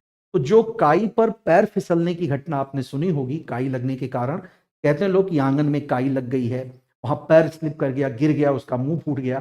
तो ये बात इसलिए कही गई क्योंकि यही म्यूसिलेज है जो चिपचिपी या लिसलिसी परत का निर्माण करता है। अब इनके भोजन की बात करें तो इनके भोजन का संग्रह कहां होगा? तो लैमिनेरिन और मैनिटॉल, इन दोनों रूपों में ये अपने भोजन का संग्रह करते हैं। ये बात ध्यान रखें। आते हैं तीसरे वाले प्रकार में। तीसरा प्रकार हमारे सामने है दोस्तों ग्रीन शैवाल यानी कि क्लोरोफाइसी का। क्लोरोफाइसी की बात करें तो इससे स्पष्ट है कि इसमें किस चीज की मात्रा ज्यादा होगी? तो इसमें क्लोरोफिल की मात्रा जो होती है वो ज्यादा होगी। आप देख सकते हैं क्लोरोफिल इनमें क्या होता है? अधिक होता है, और इसी की वजह से इनका जो रंग होता है वो हरा हो जाता है। अब देखिए दोस्तों, इस समूह को हम लोग क्लोरोफाइटा कहते हैं। क्लोरोफाइटा में आपको करीब 700 से भी ज्यादा जातियां मिल जाएंगी, और इनका जो सेलुलोज से निर्मित सेल वॉल होता है वो किससे बनता है? वो सेलुलोज से बनता है, जो कि एक प्रकार का पॉलीसेकेराइड होता है। हरित लवक इसमें निश्चित रूप में पाया जाएगा, लेकिन कौन कौन से? इसमें जो हरित लवक होते हैं वो हरित लवक यानी क्लोरोफिल ए और क्लोरोफिल बी, ये दोनों ही मिलते हैं। बट इसके अलावा भी इसमें कुछ चीजें हैं, जैसे कैरोटीनाइड भी होता है जो ग्रेना में पाया जाता है, और ग्रेना या कई बार इसे लोग बोलते हैं ग्रेनम। तो ग्रेनम में क्या होता है दोस्तों? ग्रेनम में ही प्रकाश की उपस्थिति में फोटोसिंथेसिस की क्रिया होती है, जिससे ये अपना भोजन जो है वो निर्मित करते हैं। इसी से ये अपना भोजन तैयार करते हैं। तो ये अपना भोजन किस रूप में स्टोर करते हैं? तो ध्यान रखिएगा, ये अपना भोजन स्टार्च के रूप में ही स्टोर करने की क्षमता रखते हैं। प्रजनन की बात कर लें तो इनमें जो प्रजनन होता है वो वेजिटेटिव रिप्रोडक्शन होता है, यानी कायिक प्रजनन होता है, जिसमें फ्रेगमेंटेशन यानी खंडन के द्वारा ये दूसरे शैवालों को जन्म देते हैं। यानी इनमें सेक्सुअल रिप्रोडक्शन जैसी कोई प्रक्रिया नहीं होती, क्योंकि इनमें कोई भी आपके प्रजनन अंग मौजूद नहीं होते हैं, ना ही ये कोई स्पोर वगैरह का निर्माण करते हैं। दोस्तों, इसके लक्षण जो हैं वो वर्तमान पौधों और वनस्पतियों के ही समान होते हैं। इसलिए जो सबसे इंपॉर्टेंट प्रश्न है कि अगर पूछता है कि वर्तमान के स्थलीय पौधों का सबसे करीबी जो पूर्वज है वो कौन है, तो वो है आपके सामने मौजूद कौन? क्लोरोफाइट। तो याद रखिएगा, ये जितनी बातें मैंने आपसे बताई ये हैं तो बहुत ही छोटे टॉपिक के रूप में, लेकिन ये बहुत मदद करेंगी आपकी। और आपने अगर आज की इस क्लास को देखा है और आपने रिसेंटली जो भी मैंने प्रैक्टिस पेपर सॉल्व कराए हैं आपके, अगर उसमें भी आप लगातार बने रहे हैं यूट्यूब पर, यानी टीचिंग बाय एसएचजी गुरुकुल के अपने यूट्यूब चैनल पर, तो आपको यहां से कई प्रश्न ऐसे वहां के लिए मिल गए होंगे जिनका अभी आपने रिसेंटली अभ्यास किया। तो इसका आप बढ़िया तरीके से अभ्यास करिए, निश्चित रूप में आपको पेपर में इन तैयारियों से काफी मदद मिलेगी। और ये श्रृंखला इसी प्रकार से तब तक चलती रहेगी जब तक आपका प्री का पेपर संपादित नहीं। तो मिलते हैं अगली क्लास में ऐसे ही किसी और बढ़िया और विशिष्ट जानकारी के साथ। तो दोस्तों, अपनी इस क्लास को लाइक, शेयर एंड सब्सक्राइब जरूर करें। अगर आप नए हैं तो जरूर इस चैनल को सब्सक्राइब करें और अपने दोस्तों के साथ अपनी इस क्लास को अगर आपको उपयोगी लगे तो जरूर शेयर करिए और अपने विचारों से मुझे जरूर बताइए कि आप और किन मुद्दों पर ऐसे ही वीडियोस की अपेक्षा रखें। मिलते हैं अगली क्लास में। नमस्कार।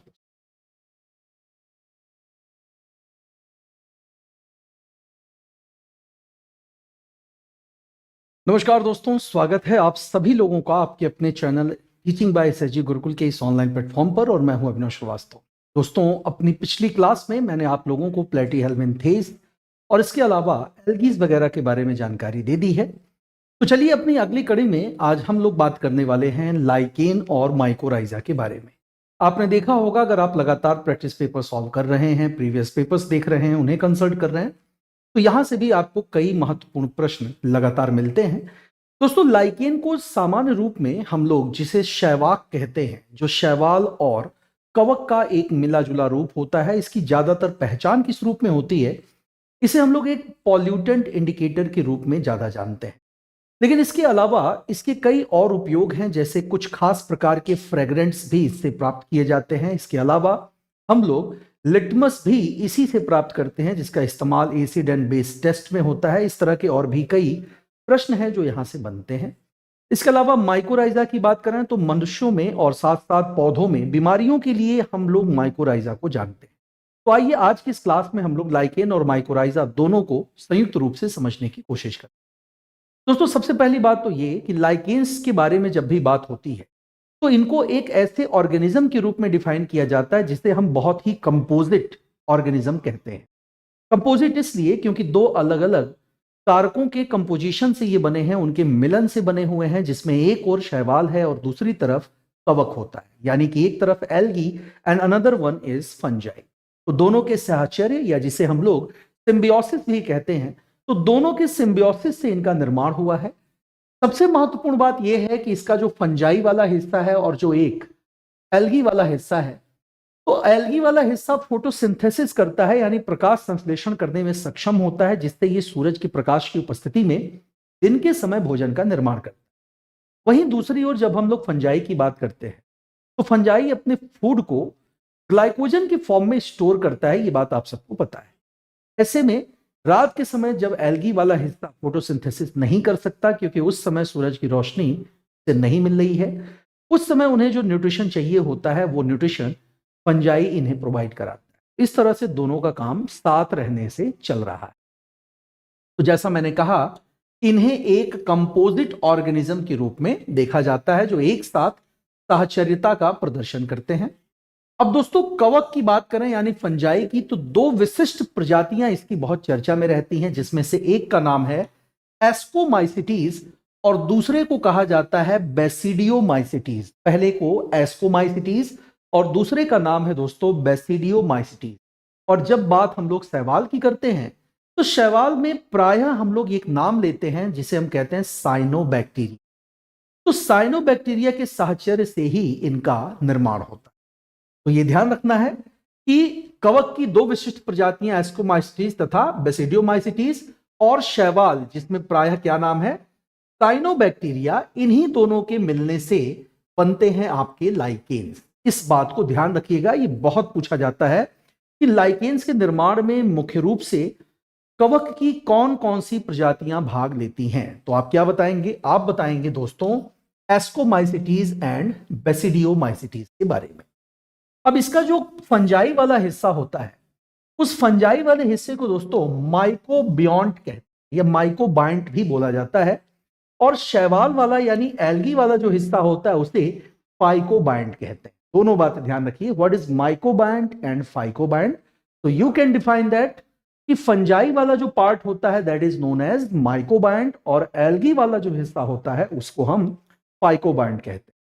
ये इसलिए भी ये दोनों शब्द इंपॉर्टेंट हो जाते हैं क्योंकि हम कवक का अध्ययन माइकोलॉजी में करते हैं और शैवालों का जो अध्ययन हम करते हैं वो हम लोग फाइकोलॉजी में करते हैं। अब लाइकेन्स की बात हो रही दोस्तों, तो लाइकेन को शैवाक यानी कि कई बार हिंदी में शैवाल और कवक के मिले जुले रूप या जो सबसे ज्यादा चर्चित नाम है वो नाम है चैक, इस नाम से भी उसे बुलाया जाता है।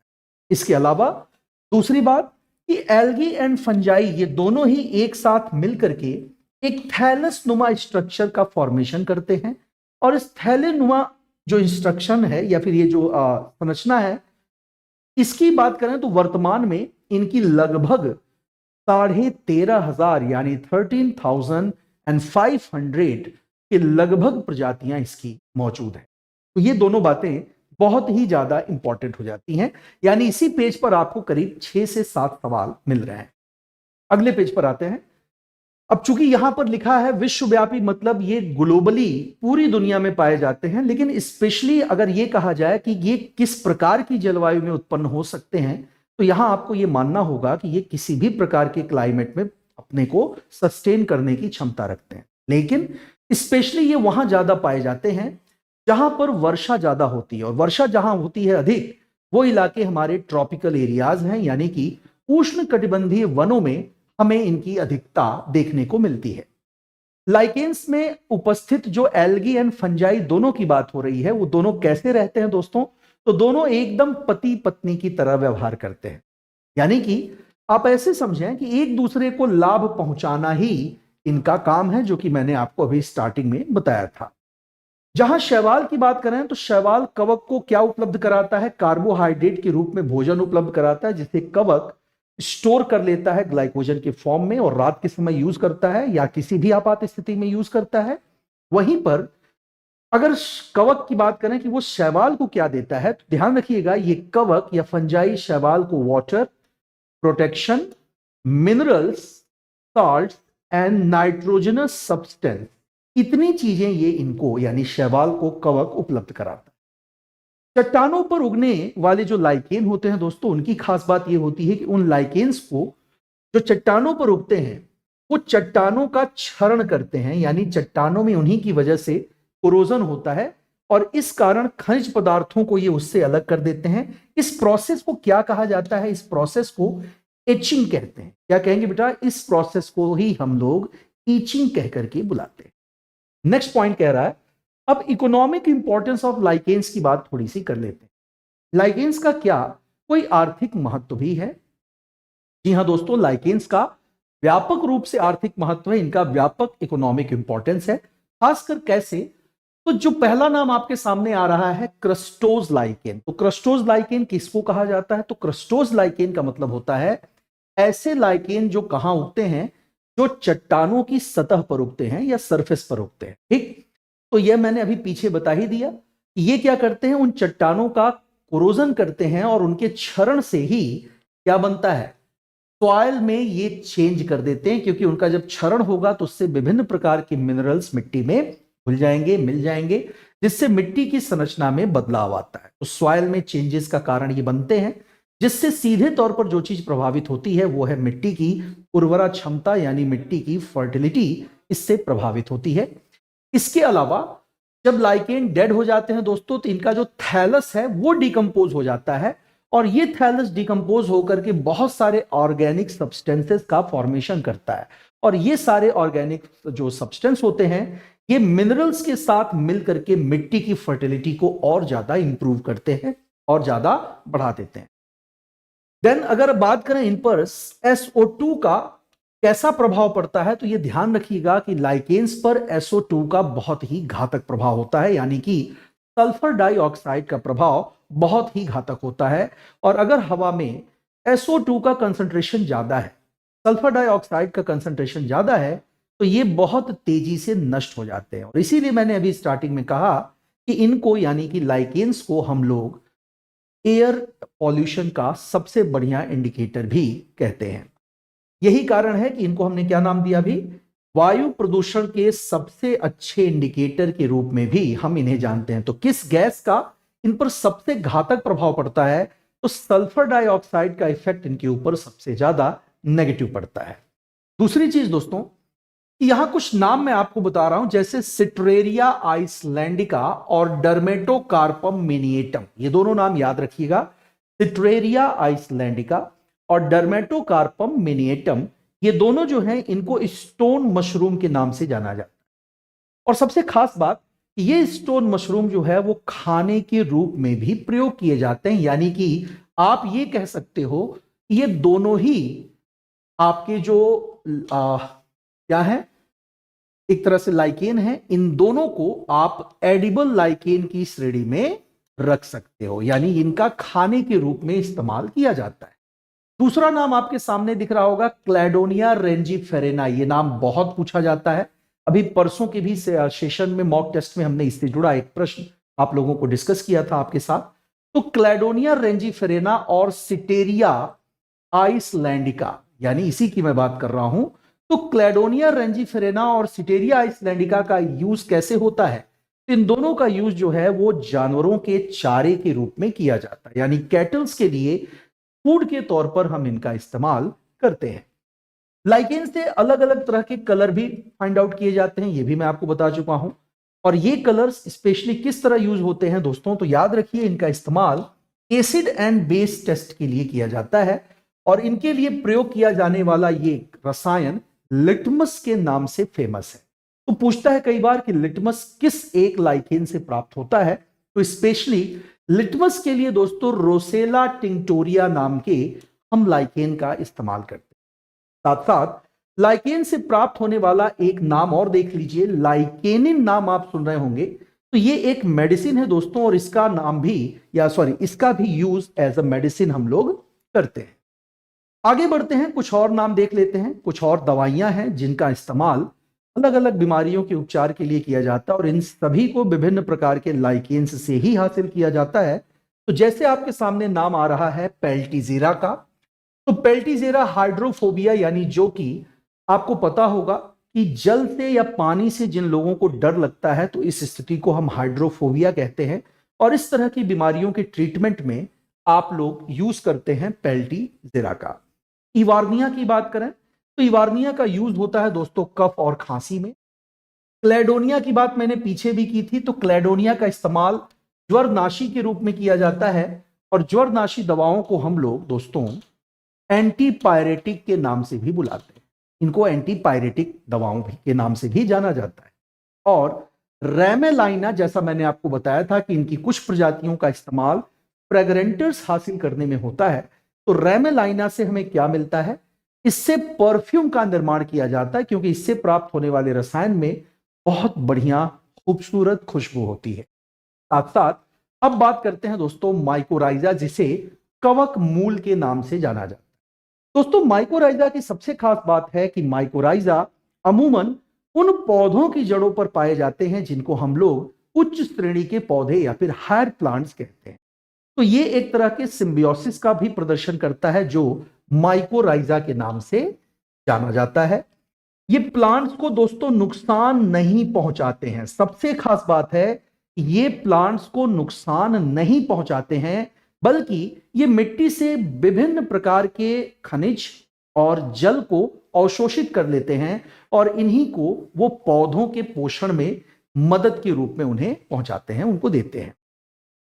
चीड़ की बात करिए और भोजपत्र जो होता है, ये दोनों माइकोराइजा के अभाव में बौने रह जाते हैं। भोजपत्र का इस्तेमाल आपको याद होगा पहले के समय में लिखने के लिए, जब तक कि कागज का आविष्कार नहीं हुआ था, उस समय तक भोजपत्र का यूज लिखने के लिए पेपर के तौर पर होता था। इन दोनों पौधों का विकास नहीं हो पाएगा अगर माइकोराइजा नहीं मौजूद है तो, क्योंकि इन दोनों के अभाव में ये पौधे क्या हो जाते हैं दोस्तों, ये ड्वार्फिज्म का शिकार हो जाते हैं, क्योंकि इन पौधों को पोटेशियम, नाइट्रोजन, फास्फोरस, ये तीनों तरह के जो मिनरल्स हैं ये इन्हीं माइकोराइजास के द्वारा ही मिलता है। आगे बढ़ते हैं। अब फाइनली यहां पर अगर मैं माइकोराइजा को क्लासिफाई करूं तो माइकोराइजा को आपकी जानकारी के लिए हमने दो अलग अलग हिस्सों में बांटा है, जो एकदम संक्षिप्त में आपको ये रिवाइज करने में मदद कर रहे होंगे। जिसमें से पहला नाम आपके सामने है एक्टोमाइकोराइजा का और दूसरा नाम है दोस्तों एंडोमाइकोराइजा का। मेरे ख्याल से आप ये समझ चुके हैं कि एंडो और एक्टो का जो टर्म है ये कहां यूज हो।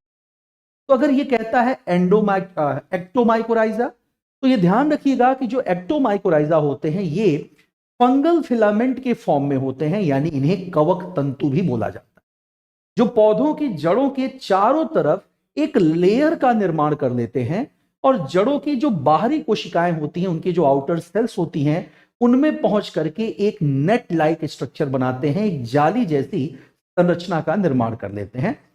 साथ साथ अगर बात करें एंडोमाइकोराइजा की तो दोस्तों फाइनली एंडोमाइकोराइजा जो है ये जड़ों के सरफेस पर आवरण नहीं बनाते जैसा कि एक्टोमाइकोराइजा बनाता है, बल्कि एंडोमाइकोराइजा जो होते हैं ये जड़ों के अंदर इंटरसेल्यूलर या इंट्रासेल्यूलर जिसे हम लोग बोलते हैं ग्रोथ करते हैं, यानी कोशिका के अंदर होने वाली वृद्धि को इंट्रासेल्यूलर ग्रोथ बोला जाएगा। और ऐसे में ये कुंडलित या स्पाइरल स्ट्रक्चर्स का फॉर्मेशन करते हैं। तो ये एक छोटा सा बहुत ही संक्षिप्त में हमने आपको लाइकेन और माइकोराइजा के बारे में जानकारी दी है। आई होप कि आपको ये जानकारी पसंद आएगी, और अगर हाँ, मैं हमेशा आपसे आग्रह करता हूं कि अपने इस क्लास को ज्यादा से ज्यादा लोगों तक पहुंचाएं। और अगर आप नए हैं इस चैनल पर तो दोस्तों आने वाली एलटी ग्रेड की परीक्षाओं में, साथ साथ भविष्य में टीजीटी पीजीटी की परीक्षाओं के लिए एक ऐसे मंच की तलाश अगर आप कर रहे हैं जहां आपको वन स्टॉप सॉल्यूशन मिले, ऑथेंटिक टू द पॉइंट आपकी सफलता के लिए कंटेंट मिले, और जो संगठन और संगठन के सदस्य आपकी सफलता के लिए समर्पित हों, तो आपकी तलाश खत्म होती है एसएसजी गुरुकुल के इस ऑनलाइन टीचिंग प्लेटफॉर्म। इसी उम्मीद के साथ मैं अभिनव श्रीवास्तव आप सबसे अनुमति लेता हूं। अगली क्लास तक के लिए किसी नई जानकारी के साथ फिर मैं आपके सामने आऊंगा। तब तक के लिए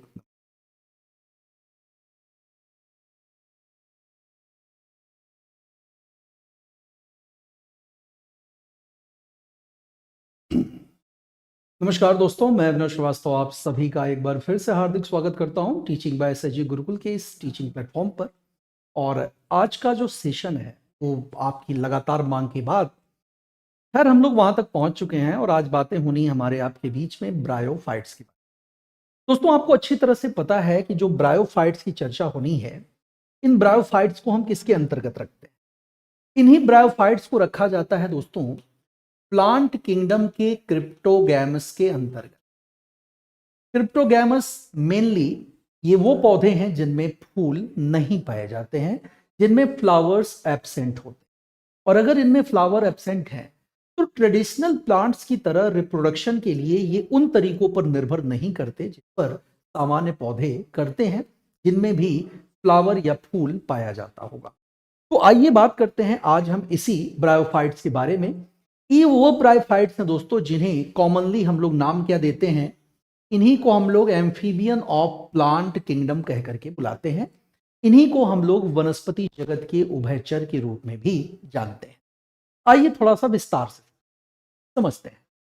ब्रायोफाइट्स में ध्यान रखो दो अलग अलग शब्द हैं। पहला शब्द क्या है इसमें? पहला शब्द है दोस्तों ब्रायन और दूसरा है मॉस। तो ब्रायन शब्द का जो एक्चुअल मतलब है वो मॉस ही होता है, और फाइटॉन का मतलब प्लांट। तो इससे क्या समझ में आया? इससे एक बात स्पष्ट हो रहा है कि ये वो पौधे हैं जो मूलतः मॉस की तरह होते हैं। इसकी तरह होते हैं जो मॉस की तरह संरचना रखते हैं, तो उन्हीं को ब्रायोफाइट्स को ही एक्चुअल या रियल मॉस कहा जा सकता है। दूसरी बात, अब ब्रायोफाइट्स की एक खास बात पर ध्यान रखिएगा कि शैवालों से विकसित होकर बनने वाले सबसे सरल पौधों का समूह। अब ये एक और अच्छा क्वेश्चन बन गया कि एल्गीज से डेवलप होने वाले सबसे पहले प्लांट ग्रुप की अगर बात पूछी जाए तो आप किसकी बात करोगे? तो प्लांट जो सबसे पहले विकसित हुए एल्गीज थे वो थे आपके ब्रायोफाइट। दोस्तों इन्हें अगर हम इनके फर्टिलाइजेशन प्रोसेस को देखें तो फर्टिलाइजेशन प्रोसेस के लिए यानी इनके निषेचन के लिए ही इन्हें पानी की आवश्यकता होती है।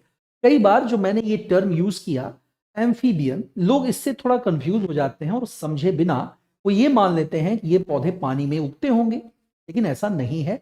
इन पौधों को आवश्यकता होती है केवल फर्टिलाइजेशन के लिए वाटर की, और बाकियों के लिए ये नहीं है।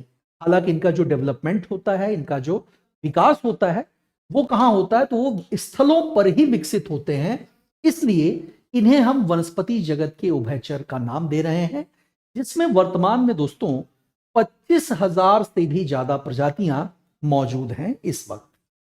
अगली चीज पर आते हैं, इनका बॉडी स्ट्रक्चर समझने की कोशिश करें तो दोस्तों इनका जो शरीर है वो ध्यान रखिए सामान्य पारंपरिक पौधों की तरह जड़, तना और पत्ती जैसी संरचना में बटा तो होता है, लेकिन इनमें कोई भी वास्तविक तना और पत्ती नहीं पाई जाती। इनमें रियल स्टेम एंड लीव्स जो होते हैं वो एब्सेंट।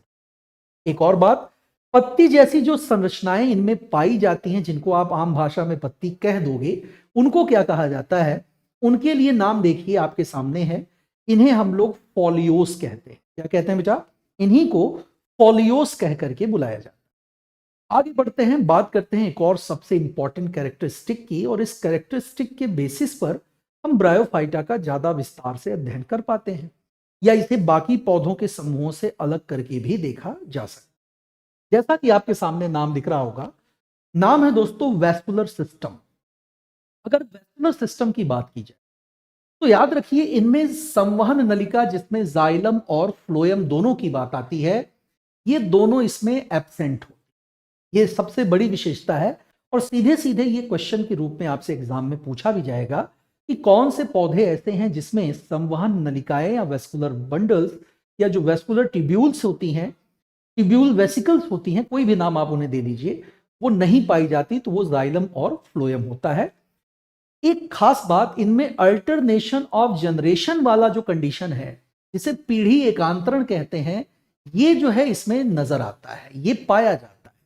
प्लस इनका जो लाइफ साइकिल होता है, इस लाइफ साइकिल में दो अलग अलग स्टेजेस होती हैं। तो याद रखना, इनका जो जीवन चक्र है उसमें कितनी अवस्थाएं पाई जाती हैं, तो उसमें भी आपको दो अवस्थाएं नजर आएंगी, जिसमें से पहली अवस्था कौन सी होती है? तो पहली अवस्था होती है हैप्लॉयड स्टेज की। ये जो हैप्लॉयड स्टेज होता है, वो ध्यान रखिएगा, यही है गैमीटोफाइट का निर्माण करता है। किसका बेटा? यही है जो गैमीटोफाइट का निर्माण करता है।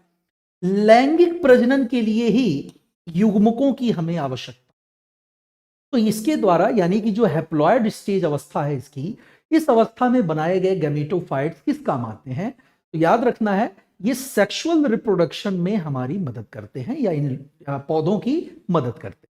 दूसरी चीज, डिप्लॉयड स्टेज की बात करें बेटा, तो डिप्लॉयड स्टेज में ये स्पोरोफाइट्स बनाते हैं, और स्पोरोफाइट्स का इस्तेमाल किस तरह के रिप्रोडक्शन में होता है? यानी ये अलैंगिक प्रजनन और सेक्सुअल रिप्रोडक्शन में इन स्पोर्स का ये उत्पादन करते हैं।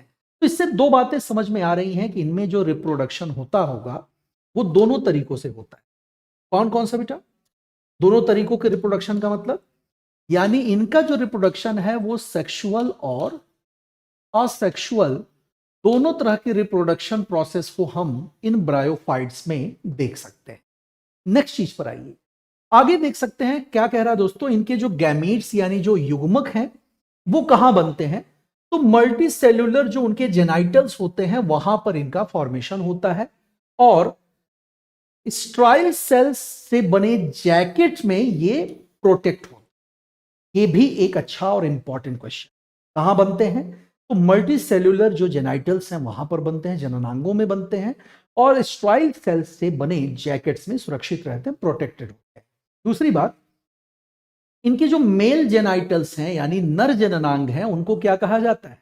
तो उनके मेल जेनाइटल्स को हम एंथ्रीडियम कहते हैं। आज के सेशन में मैंने इससे जुड़े क्वेश्चंस डिस्कस भी किए थे आप लोगों से। तो इसको क्या कहते हैं बेटा? इसे एंथ्रीडियम कहा जाता है। जबकि मादा जननांग जो है यानी जो फीमेल जेनाइटल होता है, उसे क्या कहते हैं? उसी को आर्कीगोनियम कहा जाता है। तो ये सीधा सीधा प्रश्न आपसे एग्जाम में ये दोनों पूछे जाते हैं। ठीक, अब जहां यहां पर जो एंथ्रीडियल की बात हो रही है और आर्कीगोनियल की बात हो रही है, तो एंथ्रीडियल और आर्कीगोनियल चैम्बर्स में ही एंथ्रीडियल क्या होते हैं? सुरक्षित होते हैं। तो एंथ्रीडियल और आर्किगोनियल कहाँ होते हैं? ये चैम्बर्स में सुरक्षित होते हैं। अगली चीज, अब इनका स्पोरोफाइट देख लीजिए। स्पोरोफाइट कितने भागों में बटा होता है? तो इनके स्पोरोफाइट्स यानी इनके जो बीजाणु होते हैं उनको आप 3 हिस्सों में बांट सकते हो, जिसमें सबसे नीचे आप देखोगे उनका फूट होता है, फिर सेटा होता है और एक होता है कैप्सूल। और यही वो कैप्सूल होते हैं जिसके भीतर ये स्पोर्स यानी ये बीजाणु बंद होते हैं। क्लियर हो गई बात? तो 3 हिस्सों में हम इन्हें बांट सकते हैं। अगली चीज कह रहा है इनका परिवेश अगर देखा जाए, हैबिटेट कि ये किस तरह के परिवेश में, कैसे वातावरण में एग्जिस्ट करते हैं या पाए जाते हैं। तो दोस्तों, सामान्य रूप से जो ब्रायोफाइट्स होते हैं वो मैंने बताया था कि छायादार वाले या नमी वाले स्थानों पर या ठंडे स्थानों पर पाए जाते हैं। लेकिन कुछ इसकी प्रजातियां होती हैं जो उन इलाकों में पाई जाती हैं जहां पर दलदली मिट्टी हो, वहां पर ये मिल जाएंगे। लेकिन इसकी कोई भी प्रजाति पूर्ण रूप से पानी में पाई जाती है, ये कहना थोड़ा सा मुश्किल है। बस ये ध्यान रखना, ये रिप्रोडक्शन प्रोसेस के लिए या फर्टिलाइजेशन के लिए, स्पोर्स ट्रांसफर के लिए ही केवल डिपेंड करते हैं पानी पर। कुछ जातियां इसकी कैसी होती हैं? तो एपिफाइटिक होती हैं, जिनको अधिपादप कहते हैं। अधिपादप वो पौधे होते हैं दोस्तों जो दूसरे पौधों पर डिपेंड करते हैं, विकसित होने, ग्रोथ के लिए उन पर निर्भर होते हैं। लेकिन ये भी याद रखना है कि एपिफाइट जिस भी प्लांट पर होस्ट होते हैं उससे ये न्यूट्रिशन नहीं लेते हैं, ये ध्यान रखना है, उससे पोषण नहीं प्राप्त करते।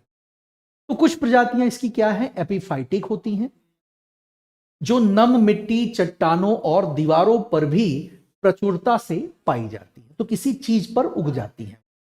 रिक्सिया की बात करें तो रिक्सिया, जैसा मैंने कहा कि ये एक बढ़िया ऑप्शन हो सकता है, जो मैंने अभी पीछे बोला था उसी से जुड़ा हुआ, उसके अगेंस्ट है कि रिक्सिया कैसा ब्रायोफाइट है। तो रिक्सिया पूरी तरह से एक एक्वेटिक ब्रायोफाइट होता है। अब ब्रायोफाइट्स को अगर हम वर्गीकृत करें, क्लासिफाई करें, तो इन्हें आप 3 अलग अलग हिस्सों में बांट सकते हैं। याद रखिएगा, ये बॉटनी के सबसे इंपॉर्टेंट टॉपिक कहिए या चैप्टर्स कहिए, उनमें से एक है। तो ये आपके एग्जाम में आपकी काफी मदद कर सकता है, बशर्ते आप इसे ठीक से 1-2 बार देख लें और उसके बाद इस पर बेस्ड क्वेश्चन को सॉल्व करने की कोशिश जरूर करें।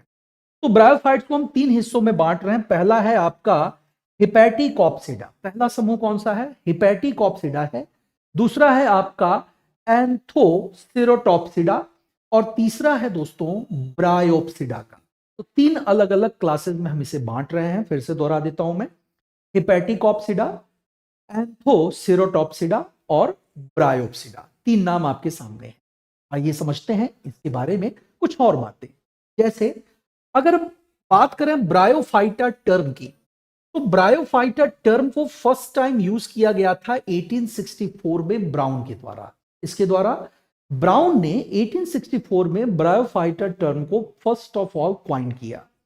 यहीं पर दूसरा नाम जो हिपैटिकॉप्सिडा है, ध्यान रखिए, हिपैटिकॉप्सिडा वर्ग के जो भी सदस्य हैं उनको सामान्य भाषा में क्या कहा जाता है? तो उन्हें हम लोग लीवर वर्ड्स कहते हैं। क्या कहते हैं बेटा? इन्हीं को लीवर वर्ड्स कह करके बुलाया जाता है। तीसरा, एंथोसिरोटॉप्सिडा की बात करें तो एंथोसिरोटॉप्सिडा को क्या कहोगे? इसे हॉर्न वर्ड्स कहते हैं। जबकि जो ब्रायोप्सिडा समूह है, इस ब्रायोप्सिडा समूह के जितने भी सदस्य हैं उनको सामान्य भाषा में क्या बोला जाता है? मॉस के नाम से भी बुलाया जाता है। तो इस चीज को लेकर के भी छात्रों में कई बार कंफ्यूजन रहती है। मैंने एकदम स्पष्ट कर दिया है आपके लिए। इस क्वेश्चन को अगर आपके सामने एग्जाम में अगर ये प्रश्न आता है तो मैं उम्मीद करता हूं कि शायद ही आप गलत, क्योंकि ये क्लियर होने के बाद गलत होने की संभावना कम हो जाती है। फिर से देख लीजिए, हिपैटिकॉप्सिडा के सदस्यों को लिवर वर्ड्स कहते हैं, एंथोसिरोटॉप्सिडा के सदस्यों को हॉर्न वर्ड्स कहते हैं और ब्रायोप्सिडा के जो मेंबर्स हैं उन्हीं को मॉस के नाम से बुलाया जाता है। अब इंपॉर्टेंस की बात करें, कई लोगों ने हमसे कहा कि सर आप इसका इंपॉर्टेंस बता दीजिए हम लोगों को। तो देखो, इंपॉर्टेंस इसका बहुत सारा है।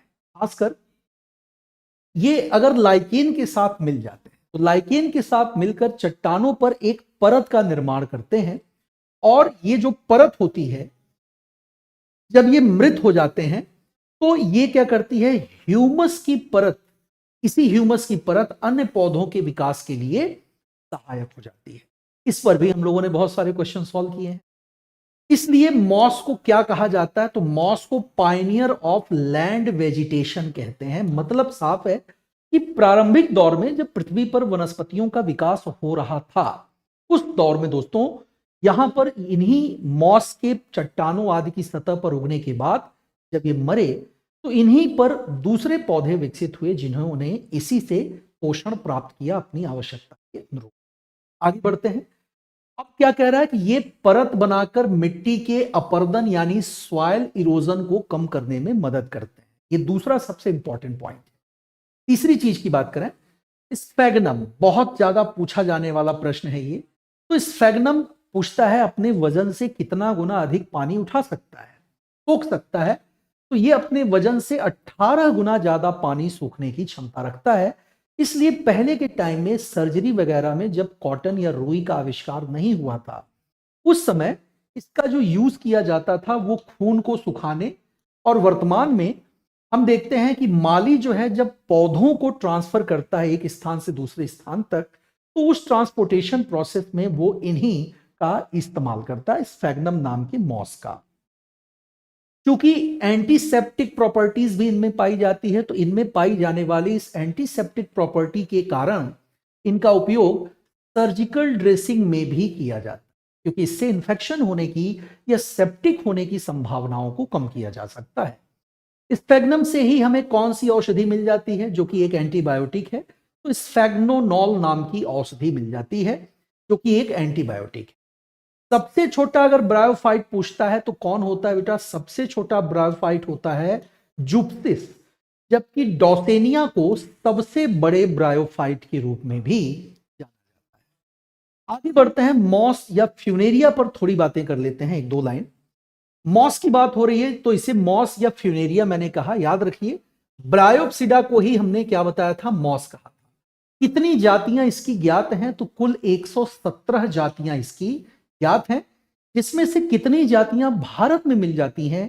तो 117 में से कुल 15 ऐसी जातियां हैं जो कि आपको भारत में ही मिल जाएंगी।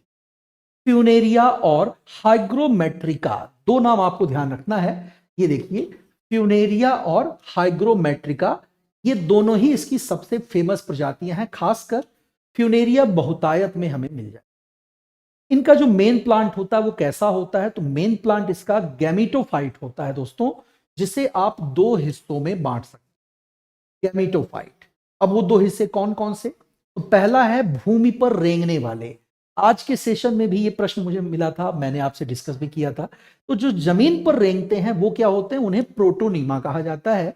और दूसरा जो पत्तियों वाले होते हैं उनको गैमेटोफोर कहा जाता है। तो दो नाम आपको यहां पर मिल गए।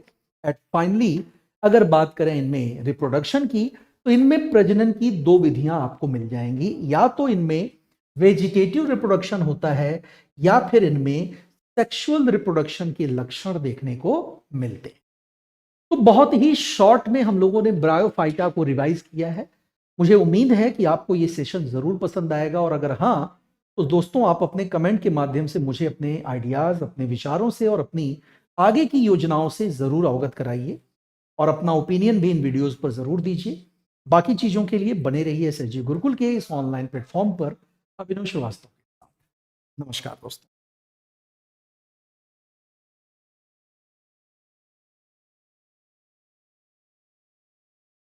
नमस्कार दोस्तों, मैं अभिनव श्रीवास्तव आप सभी का हार्दिक स्वागत करता हूं आपके अपने टीचिंग बाय एसएसजी गुरुकुल के इस ऑनलाइन प्लेटफॉर्म।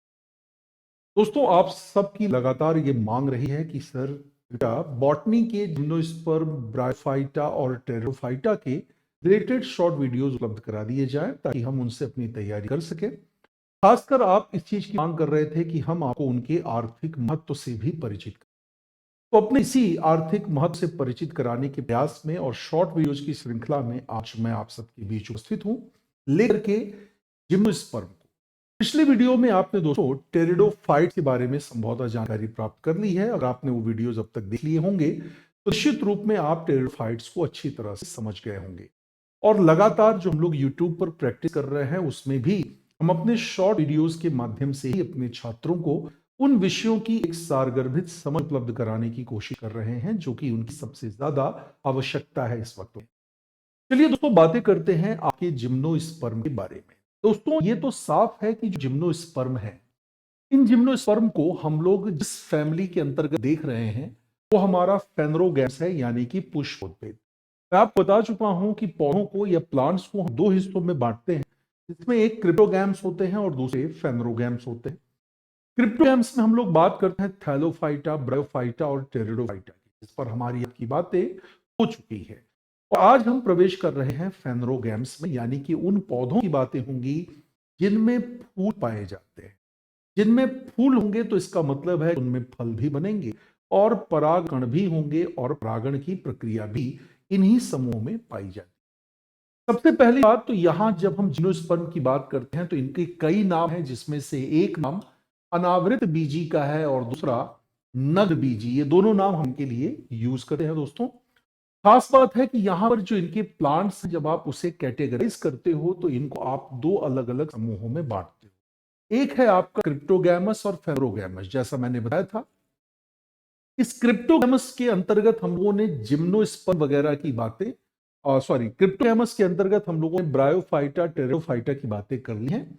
और फेनरोगैम्स में ही हमें मिलता है क्या? जिम्नोस्पर्म, और दूसरा नाम मिलता है एंजियोस्पर्म का। जिम्नोस्पर्म जो कि अनावृत बीजी है, यानी कि जिनके बीज फल के अंदर नहीं होते, या फिर आप कह सकते हो कि बीज इसके ढके नहीं होते हैं, कवर्ड नहीं होते।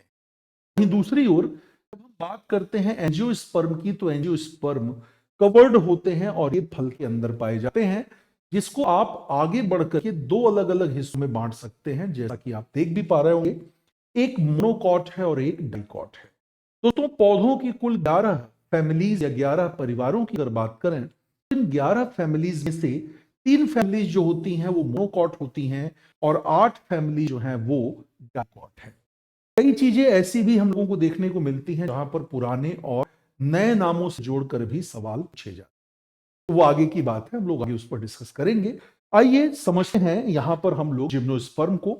दोस्तों, जैसा आप देख भी पा रहे हैं कि जिम्नोस्पर्म दो अलग अलग शब्दों से मिलकर बना है। पहला है जिम्नोस और दूसरा है स्पर्मा। तो जिम्नोस शब्द जो कि लैटिन भाषा का वर्ड है, इसका मतलब होता है नेकेड। नेकेड यानी कि नग्न या जो वस्त्रहीन है। और स्पर्मा शब्द का मतलब लिया जाता है सीड से। तो इसका मतलब है कि जिसके बीज जो है वो किसी तरह के खोल में बंद नहीं होते हैं, उन्हीं को हम लोग जिम्नोस्पर्म में रखते हैं। आगे बढ़ते हैं। अब देखिए, इसके बारे में कुछ विशेष बातें समझने की जरूरत है। जैसे इनका जो ओव्यूल होता है दोस्तों, इनका जो बीजांड होता है, वो बीजांड ही डेवलप होकर के बाद में फ्रूट्स बन जाते हैं, यानी कि ये फलों का रूप विकसित होकर देते हैं। कौन? तो इनके बीजांड या ओव्यूल से ही बाद में क्या बनता है बेटा? फल का विकास होता है। तो ये इनकी सबसे खास बात है।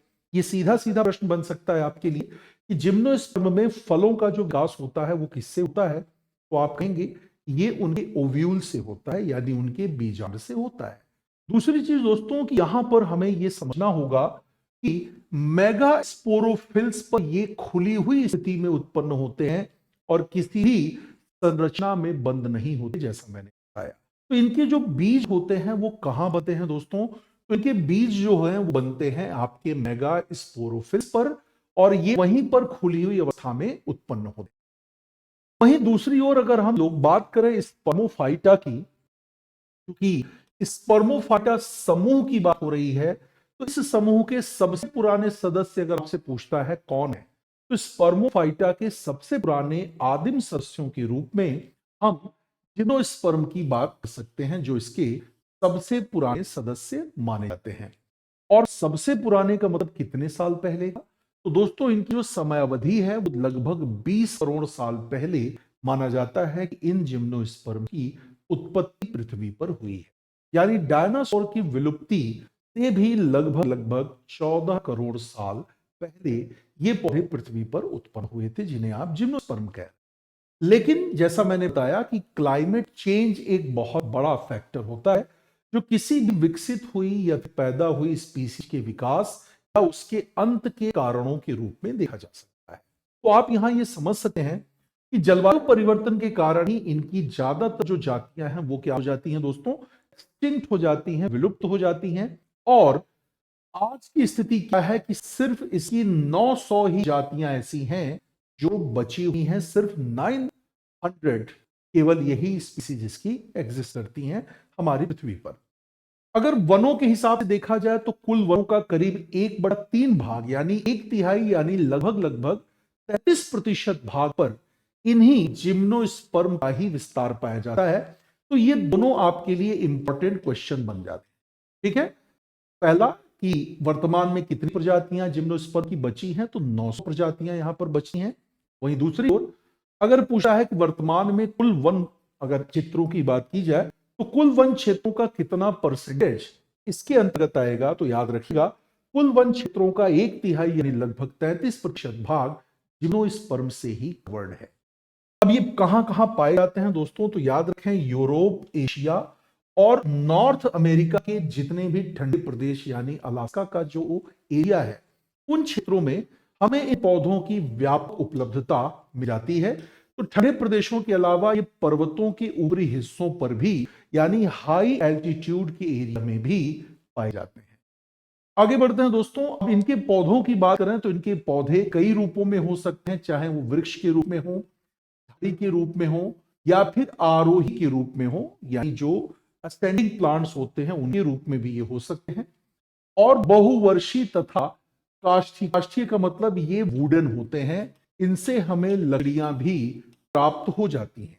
तो लकड़ियों का भी एक अच्छा खासा सोर्स आप इन्हें मान सकते हो और काफी लंबे होते हैं। अब लंबे मैंने क्यों कहा, क्योंकि दोस्तों वनस्पति जगत के सबसे बड़े वृक्ष के रूप में फेमस एक पौधा या एक पेड़ कह लीजिए जिसे आप सिकोया के नाम से जानते हैं, तो सिकोया सेम्परविरेंस जो कई बार 120 मीटर तक लंबे हो जाते हैं वो इसी जिम्नोस्पर्म का हिस्सा माने जाते हैं। अब इनमें जड़ों की बात करें तो इनकी जड़ें कैसी होती हैं, तो याद रखिए इनकी जड़ें टैप रूट होती हैं यानी मूसला जड़ें होती हैं, देख सकते हैं आप लोग। और जड़ों की बात करें तो जड़ें दो प्रकार की होती हैं दोस्तों, मूसला भी होती हैं और अपस्थानिक भी होती हैं। इन्हीं अपस्थानिक जड़ों को झकड़ा जड़ी कहते हैं, जिन्हें इंग्लिश में एडवेंटिशियस जड़ों के रूप में जाना जाता है। वहीं पर दूसरी तरफ ये प्रायः सभी स्थानों पर पाए जाते हैं, यानी हर तरह की जलवायु, हर तरह के वातावरण में ये एग्जिस्ट कर सकते हैं। और जैसा मैंने बताया कि ये जो वर्तमान में 900 जातियां इसकी बची हैं, इन 900 जातियों में से करीब 500 जातियां ऐसी हैं जो कॉनिफर हैं, और कॉनिफर उनको कहा जाता है जो शंकुधारी वृक्ष हो। अब इन शंकुधारी वृक्षों में दोस्तों आपको पता होगा चीड़ है, फर है, स्प्रूस है, सिडार है और लार्च है।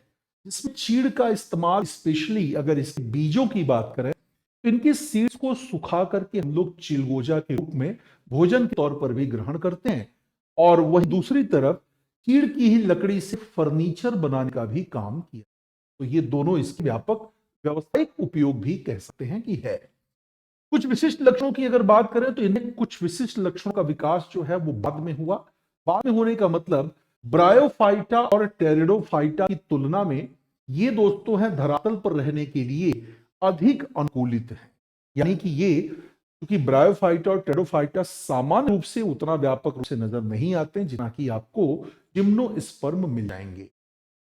इनके अगर गैमेटोफाइट की बात करें दोस्तों तो इनके जो गैमेटोफाइट्स होते हैं वो कंप्लीटली डेवलप नहीं होते हैं, वो अल्प विकसित होते हैं। और इनका जो स्पोरोफाइट होता है वो स्पोरोफाइट के अंदर ही बंद रहते हैं। यानी इनके जो गैमेटोफाइट्स होते हैं वो कहां बंद होते हैं, तो याद रखिएगा स्पोरोफाइट के अंदर ही ये बंद होते हैं। फर्टिलाइजेशन के लिए देखें दोस्तों तो जैसा कि आपने ब्रायोफाइटा के बारे में पढ़ा था कि ब्रायोफाइटा के जो प्लांट्स हैं वो फर्टिलाइजेशन के लिए वाटर पर डिपेंड होते हैं, पानी पर निर्भर होते हैं, लेकिन इनके साथ ऐसा नहीं है। बल्कि इनमें जो परागण की क्रिया होती है वो एयर पॉलिनेशन होता है। ऐसा होता है बेटा, तो एयर पॉलिनेशन की प्रक्रिया इनमें पाई जाती है। वहीं दूसरी ओर अगर हम जिम्नोस्पर्म को कैटेगराइज करें तो जिम्नोस्पर्म को दो अलग अलग हिस्सों में आप बांट सकते हैं। जैसे पहला नाम आपके सामने दिख रहा होगा साइकेड का और दूसरा कॉनिफर का। तो मैंने आपको बताया था कि 900 में से करीब 500 जो प्रजातियां इसकी हैं वो कॉनिफर ही हैं। ये बात अभी पीछे ही मैंने बताई थी आपको। दूसरी जब ये साइकेड का मतलब क्या है, तो साइकेड जो होते हैं दोस्तों याद रखिएगा ये नेकेड होते हैं और ब्रांच्ड यानी कि शाखित पौधे होते हैं। साथ साथ इनकी जो पत्तियां होती हैं वो बहुत ही संयुक्त और साइज में बड़ी होती हैं।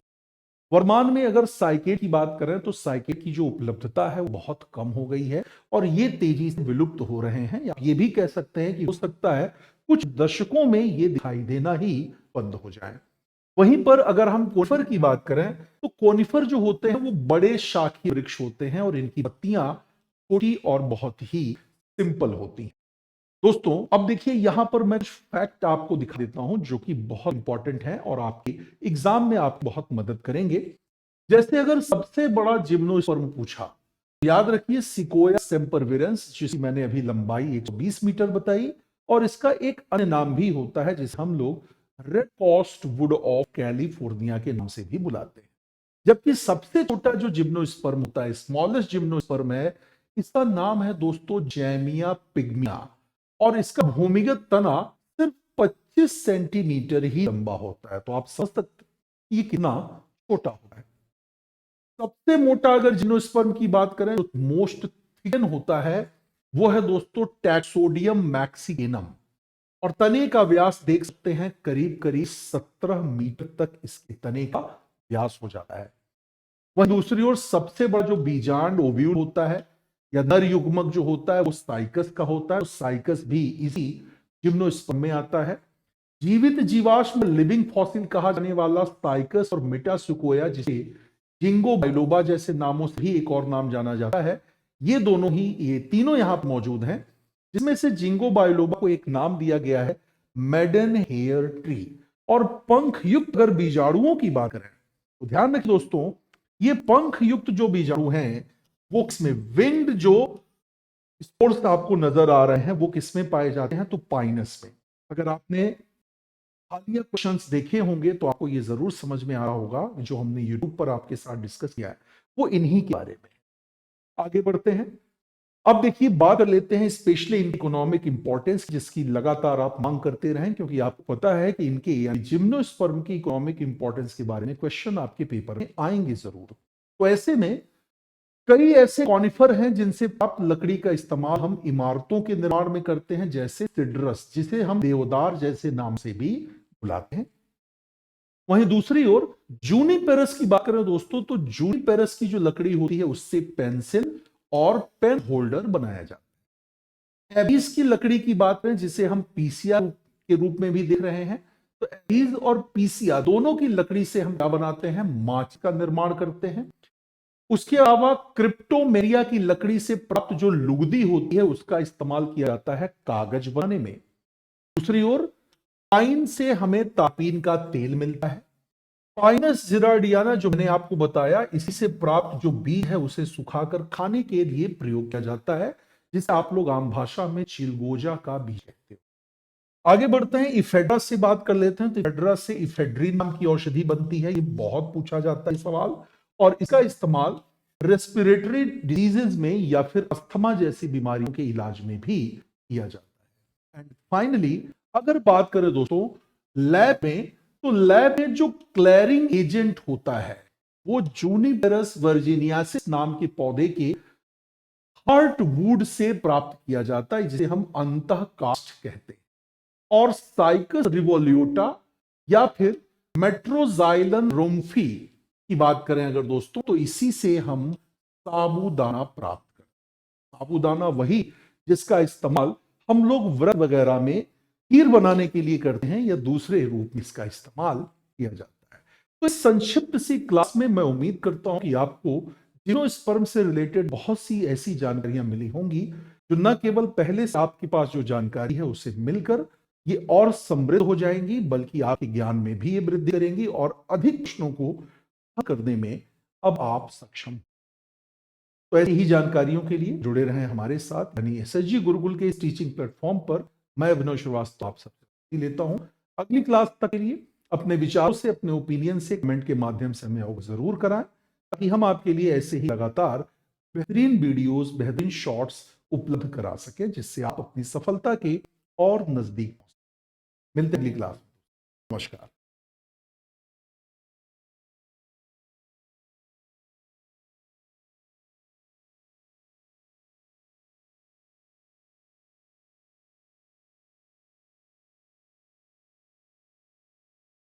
नमस्कार दोस्तों, मैं अविनाश श्रीवास्तव आप सभी का हार्दिक स्वागत करता हूं आपके अपने channel teaching bye SSG Gurukul के इस ऑनलाइन प्लेटफॉर्म। और आज एक बार फिर से आप सबकी भारी मांग के बाद लगातार हम लोग चूंकि शॉर्ट वीडियोस की श्रृंखला में वापस आ चुके हैं। और पिछली क्लास में हमने आपको ब्रायोफाइटा के बारे में बताया था। तो ये दोस्तों उसी क्रम में हम लोग आगे बढ़ेंगे और थैलोफाइटा बातें हो ही चुकी हैं, ब्रायोफाइटा पर बातें हो रही हैं और अब हम पहुंच चुके हैं अगले चरण में, यानी टेरिडोफाइट्स के बारे में बात करने। आइए समझते हैं आज की क्लास में टेरिडोफाइट्स के बारे में। दोस्तों जैसा कि आप इसके नाम से ही समझ में आ रहा होगा आपको, यहां जो नाम मैं यूज कर रहा हूं टेरिडोफाइट, एक्चुअल में दोस्तों टेरिडोफाइट जो शब्द है ये दो अलग अलग शब्दों से मिलकर के बना हुआ है। जिसमें पहला शब्द है आपका टेरिस, जिसे हम फन के लिए इंडिकेट करते हैं, और दूसरा जो शब्द आपके पास है वो है फाइटोन, जिसको मैं बता चुका हूं आपको पिछली ही क्लास में कि फाइटोन शब्द जो है ये प्लांट्स को रिप्रेजेंट करता है, यानी पौधों की बात करता है। अब चूंकि बायोफाइट्स के बारे में मैं कहा था कि उनमें जाइलम और फ्लोएम नहीं पाया जाता, लेकिन यहां पर दोस्तों आपको पता है कि ये संवहनी पौधों का सबसे बड़ा समूह है। इट मींस इनमें जाइलम और फ्लोएम की उपलब्धता पाई जाती है, और साथ ही साथ इसे एक प्रिमिटिव समूह के रूप में भी देखा जाता है। तो प्रिमिटिव समूह का मतलब है कि ये वैसे पौधों का समूह है जो आज नहीं बल्कि पृथ्वी के विकास के प्रारंभिक चरण में ही अस्तित्व में आए होंगे। अब यहां पर इस समूह को हमने नाम क्या दे दिया दोस्तों, टेरिडोफाइट। जो मैंने बताया कि टेरिस और फर्न, टेरिस जिसका मतलब फर से होता है, तो एक चीज यहां और स्पष्ट हो रही है कि टेरिडोफाइट में एक्चुअल में हम लोग स्टडी करते हैं फर्न्स को। ठीक है, अब इसमें कितनी जातियां शामिल हैं, तो दोस्तों इस प्रजाति में पौधों की लगभग लगभग 10,000 जातियों को शामिल किया गया है। और सामान्य नामों की बात करें तो इसमें हॉर्सटेल और क्लब मॉस जैसे नाम शामिल हो जाते हैं। बात करते हैं कि लाइफ साइकिल के बारे में, इनका जो जीवन चक्र है वो कितनी अवस्थाओं में बटा होता है। तो इनका जीवन चक्र दो अलग अलग अवस्थाओं में बटा होता है। आप देख सकते हैं दोस्तों, एक अवस्था इसकी स्पोरोफाइट की होती है और दूसरी अवस्था गैमिटोफाइट की होती है। स्पोरोफाइट अवस्था की बात करें तो इसे अधिक प्रभावी अवस्था माना जाता है, जबकि इसकी गैमेटोफाइट जो अवस्था होती है ये साधारण प्रोथैलस स्टेज में जो है ये पाए जाते हैं। ये सीधा सीधा प्रश्न बन जाता है आपके लिए कि आपकी टेरिडोफाइट्स की कौन सी अवस्था अधिक प्रभावी मानी जाती है, तो आप बता सकते हैं स्पोरोफाइट अवस्था को अधिक प्रभावी माना जाता है, जबकि गैमेटोफाइट अवस्था जो होती है ये साधारण प्रोथैलस की अवस्था होती है।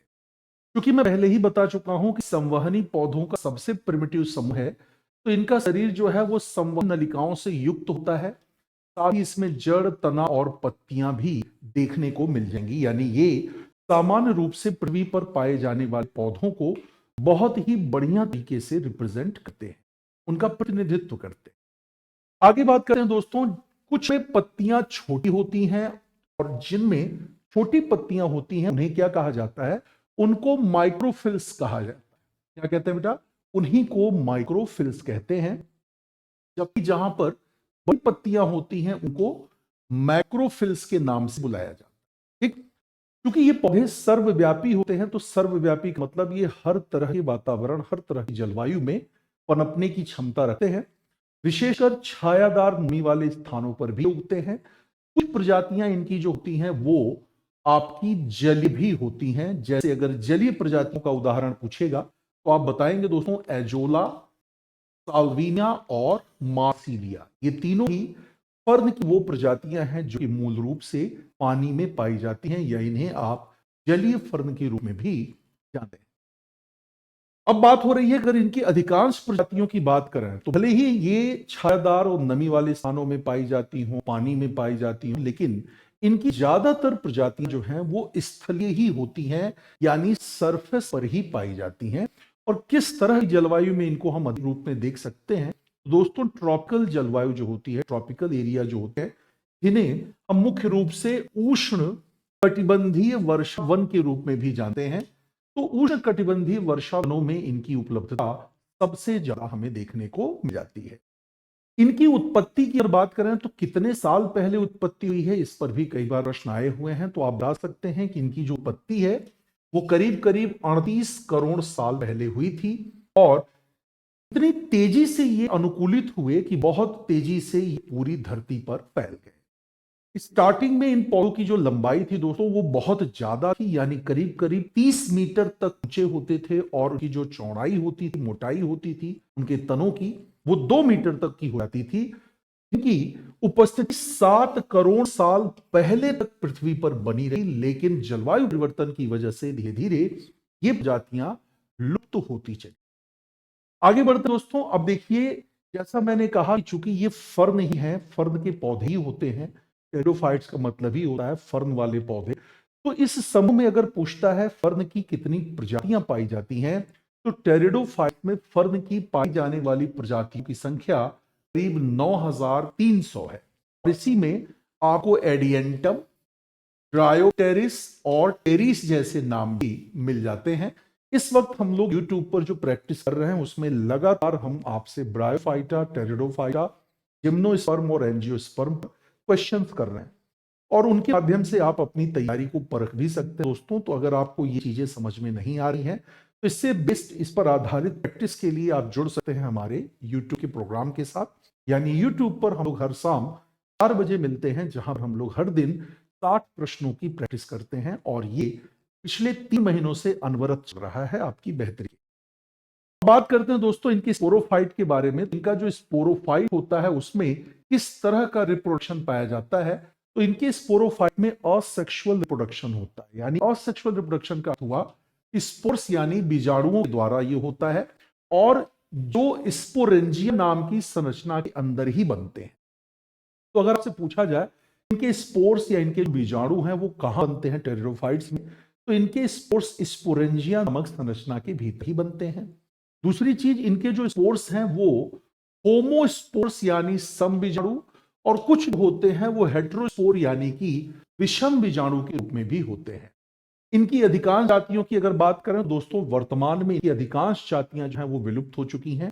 सिर्फ 3 ही जातियां ऐसी हैं जो आज भी पाई जाती हैं। जैसा मैंने बताया, इस 7 करोड़ साल पहले की पृथ्वी पर व्यापक रूप से मौजूद रहे, लेकिन क्लाइमेट चेंज की वजह से धीरे धीरे ये और इनकी ज्यादातर जातियां विलुप्त हो गई, सिवाय 3 के। अब वो 3 कौन कौन से हैं?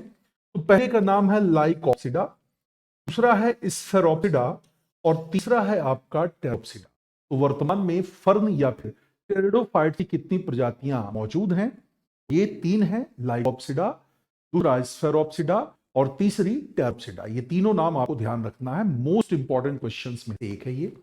अब बात करें अगर तीनों की विशेषताओं की अलग अलग करके, तो सबसे पहला नाम मेरे सामने आप ले सकते हैं लाइकॉप्सिडा का, जो कि पहला नाम है। लाइकोप्सिडा की सबसे खास बात होती है दोस्तों कि ये कैसा होता है, तो इनकी पत्तियां होती हैं वो छोटे आकार की होती हैं, और मैंने पीछे ही बताया था कि छोटे आकार की जो पत्तियां होती हैं उनको हम लोग लघुपर्ण या माइक्रोफाइल या माइक्रोफिल के नाम से भी बुलाते हैं। कुछ सदस्य जो इसके हैं दोस्तों उनको ध्यान दीजिए, होमोस्पोर होते हैं, और कुछ इसके जो सदस्य होते हैं वो हेटेरोस्पोर होते हैं, तो दोनों तरह के होते हैं। इनकी जो बीजाणुधानी होती है, या इसको जो स्पोरेंजिया होता है वो कैसा होता है? ये स्पोरेंजियोफोर जो है इनका शंकु के आकार का होता है दोस्तों, यानी कि कोन शेप होता है, और देखने में ये किसके जैसे दिखते हैं? तो देखने में ये ब्रायोफाइट्स के समान होते हैं, जैसे आप क्लब मॉस का नाम ले सकते हो। अब देखो यहां पर सवाल क्या बना कि टेरिडोफाइट्स की बची हुई प्रजातियों में से कौन सी प्रजाति की जो समानता है वो ब्रायोफाइटा के समान होती है, या कौन सी प्रजाति की संरचना ब्रायोफाइटा के समान पाई जाती है? तो आप नाम ले सकते हैं दोस्तों लाइकोप्सिडा का। आगे बढ़ते हैं, अगला नाम आपके सामने दूसरे प्रकार का है, यह है दोस्तों स्फेरोप्सिडा। इनकी पत्तियों की बात करें तो इनकी पत्तियां भी आपको माइक्रोफिल ही नजर आएंगी, यानी छोटा आकार की इनमें भी पत्तियां पाई जाती हैं, और इनके जो बीजाणु हैं वो होमोस्पोर होते हैं। इनमें हेटेरोस्पोर संरचनाएं नहीं पाई जाती, और इनकी बीजाणुधानी या तो कोन शेप्ड हो सकती है, या फिर ये अलग अलग स्पोरेंजियोफोर पर व्यवस्थित होते हैं। दोनों बातें इसमें आपको ध्यान में रखना है। तने कैसे होते हैं दोस्तों? तो याद रखना है, आपके स्फेरोप्सिडा के तने खोखले होते हैं और ज्वाइंटेड होते हैं, जिसका सबसे अच्छा एग्जाम्पल है हॉर्स टेल। हॉर्स टेल के बारे में ध्यान रखना है, आपको इसे कोल्ड इंडिकेटर के रूप में भी जानना होता है, क्योंकि ये क्वेश्चन भी आपके पेपर में सीधा सीधा आता है कि किस एक फर्न की प्रजाति को गोल्ड इंडिकेटर कहा जाता है। हॉर्स टेल को हम गोल्ड इंडिकेटर के रूप में भी जानते हैं। अब आ जाते हैं तीसरे वाले प्रकार पर बात करते हैं। तीसरा जो इनका वर्गीकरण है वो है दोस्तों टेरोप्सिडा का। टेरोप्सिडा की खासियत क्या है? तो इनकी जो पत्तियां होती हैं वो कैसी होती हैं? तो ये दीर्घपर्ण, यानी कि आपकी पहले की दो प्रजातियों की तुलना में जो टेरोप्सिडा प्रजाति है इनकी पत्तियां माइक्रोफिल ना होकर मैक्रोफिल होती हैं, यानी कि बड़े आकार की होती हैं। जब इनका जो बीजाणु है वो भी होमोस्पोर ही होता है। ठीक है।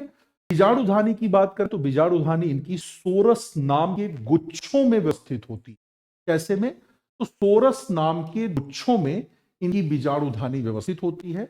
और इनके जो भूमिगत तन होते हैं, ध्यान रखिएगा, इनमें जो तने हैं वो भूमिगत भी होते हैं। तो भूमिगत तनों को क्या कहा जाता है दोस्तों? राइजोम कहा जाता है। तो ये क्वेश्चन कई बार आया हुआ है कि टेरिडोफाइट्स की किस प्रजाति में तने भूमिगत होते हैं जिन्हें राइजोम कहा जाता है। तो आप कह सकते हो ये विशेषता टेरोप्सिडा में पाई जाती है। अब टेरोप्सिडा में जो तने जमीन के अंदर होते हैं उनमें जड़ें निकलती हैं और जमीन के ऊपर क्या मौजूद होता है? पत्तियां इनमें मौजूद होती हैं। आगे बढ़ते हैं, बात कर लेते हैं टेरिडोफाइट्स के मुख्य पौधे के बारे में। तो इसका जो मेन प्लांट होता है, जो मुख्य पौधा होता है, वो क्या होता है? वो स्पोरोफाइट कहलाता है। और इस स्पोरोफाइट को हम कितने हिस्सों में बांट सकते हैं? 3 हिस्सों में हम इसे बांट सकते हैं। जैसे कि पहला नाम आपके सामने राइजोम या भूमिगत तना, जड़ और पत्ती, 3 चीजें हैं। राइजोम, जिसे भूमिगत तना भी कहते हैं, जमीन में क्षैतिज वृद्धि करता है। आप इस तस्वीर के आधार पर देख सकते हैं। तो ये धरातल के समानांतर ही वृद्धि करता है दोस्तों हमेशा। और इसका शीर्ष जो होता है वो आगे का ही हिस्सा जो होता है ये क्या हो जाता है? ये जमीन से बाहर की ओर निकला रहता है। ठीक। राइजोम पर ऊपर की ओर पत्तियां और नीचे की ओर क्या मौजूद होता है? तो नीचे की ओर जड़ें मौजूद होती हैं और ऊपर की ओर पत्तियों की उपस्थिति हम देख सकते हैं। आगे बढ़ते हैं। आगे दिखा रहा है आपसे कि इनकी जड़ें कैसी हैं? तो पतली हैं, प्लस गहरे रंग की हैं और एडवेंटिसियस होती हैं। अब आपको ये पता है कि जड़ें 2 प्रकार की होती हैं। एक टैप रूट होता है जिन्हें आप मूसला जो कहते हो, और एक होता है दोस्तों एडेंटिसियस, जिसे आप अपस्थानिक या फिर पकड़ जड़ के रूप में भी जानते हैं। अगर टैप रूट की बात करें तो टैप रूट जहां मोटे होते हैं वहीं पर आपकी जो झकड़ा जड़ें होती हैं वो कैसी होती हैं? वो महीन महीन शाखाओं जैसी संरचना का निर्माण कर, कुछ इस तरह का स्ट्रक्चर जो है हमें इनमें देखने को मिल जाता है। तो ये एडवेंटिसियस होती हैं जड़ें। इसको हम क्या कहते हैं? इसी को अपस्थानिक या झकड़ा जड़ के रूप में भी जाना जाता है। आगे बढ़ते हैं। एडियंटम की बात करें तो दोस्तों एडियंटम की जो पत्तियां होती हैं वो, ध्यान रखिएगा, बहुत इंपॉर्टेंट पूछा है कि किसकी पत्तियां भूमि के संपर्क में आकर नए पौधे को जन्म दे देती हैं। तो एडियंटम की पत्तियां जो होती हैं वो जमीन के संपर्क में आते ही नए पौधे का निर्माण कर लेती, और यही कारण है इसे एक खास नाम दिया गया है। घुमक्कड़ फर्न भी आप कहते हो या फिर आप इसी को वॉकिंग फर्न के नाम से भी बुलाते हो। तो किसे, एडियंटम को हम क्या कहेंगे? वॉकिंग फर्न कहते हैं। ठीक है। आगे बढ़ते हैं। इसका जो मेन प्लांट होता है वो ध्यान रखना है। तो मेन प्लांट मैं पहले ही बता चुका हूं कि स्पोरोफाइट होता है, लेकिन कैसा स्पोरोफाइट होता है? तो डिप्लॉयड स्पोरोफाइट होता है। यानी यहां पर इनकी पत्तियों की अगर बात करें तो पत्तियों पर हमें बीजाणुधानी के समूह मिल जाते हैं, और इन बीजाणुधानी के समूह को ही कहा जाता है दोस्तों स्पोराई, और इसकी पत्तियों को हम स्पोरोफिल के नाम से बुलाएंगे। एक और बात यहां पर जान लीजिए, अगर बीजाणुओं की बात करें तो दोस्तों इनमें कैसा प्रजनन देखने को मिलेगा? तो असेक्सुअल रिप्रोडक्शन हमें यहां दिखाई देता है, जहां ये असेक्सुअल रिप्रोडक्शन से हैप्लॉयड गैमीटोफाइट को जन्म देते हैं। इसे हैप्लॉयड गैमीटोफाइट को जन्म देते हैं, और इनका जो प्रोथैलस है ये सेक्सुअल रिप्रोडक्शन के द्वारा स्पोरोफाइट को जन्म देता है। तो मैंने पहले ही बता दिया था कि गैमीटोफाइट और स्पोरोफाइट ये दोनों ही इसके प्रकार हैं। ये कैसे बनते हैं? ध्यान रखना है कि गैमेटोफाइट जो है वो असेक्सुअल रिप्रोडक्शन से बनता है, और स्पोरोफाइट जो है वो सेक्सुअल रिप्रोडक्शन की बात यहां पर हम कर सकते हैं। अब इसमें याद रखना है एक खास चीज, इनमें क्या होगा दोस्तों? तो इनमें पीढ़ी एकांतरण पाया जाता है, यानी इन पौधों में हमें अल्टरनेशन ऑफ जनरेशन की विशेषता भी दिख जाती है। तो ये सारी विशेषताएं किसके बारे में हैं? तो सारी बातें हम लोगों ने टेरिडोफाइट्स के बारे में की हैं। मैं उम्मीद करता हूं जैसे आपको ब्रायोफाइट मैंने एक शॉर्ट वीडियो में समझाया था, उसी तरह से उतने ही सरल शब्दों में और उतने ही सरल भाषा के साथ हमने आपको टेरिडोफाइट्स के बारे में भी जानकारी दी। ये जानकारी आपको कैसी लगी? अपने कमेंट के माध्यम से हमें जरूर अवगत कराइए और आगे ऐसे ही इंफॉर्मेटिव शॉर्ट वीडियोस के लिए बने रहिए एसएसजी गुरुकुल के इस एप्लीकेशन पर, इस प्लेटफॉर्म पर, यानी कि टीचिंग बाय एसएसजी गुरुकुल। मैं अभिनव श्रीवास्तव आप सभी से अनुमति लेता हूं अगली मुलाकात के लिए। तब तक के लिए अपना ख्याल रखिए। नमस्कार दोस्तों।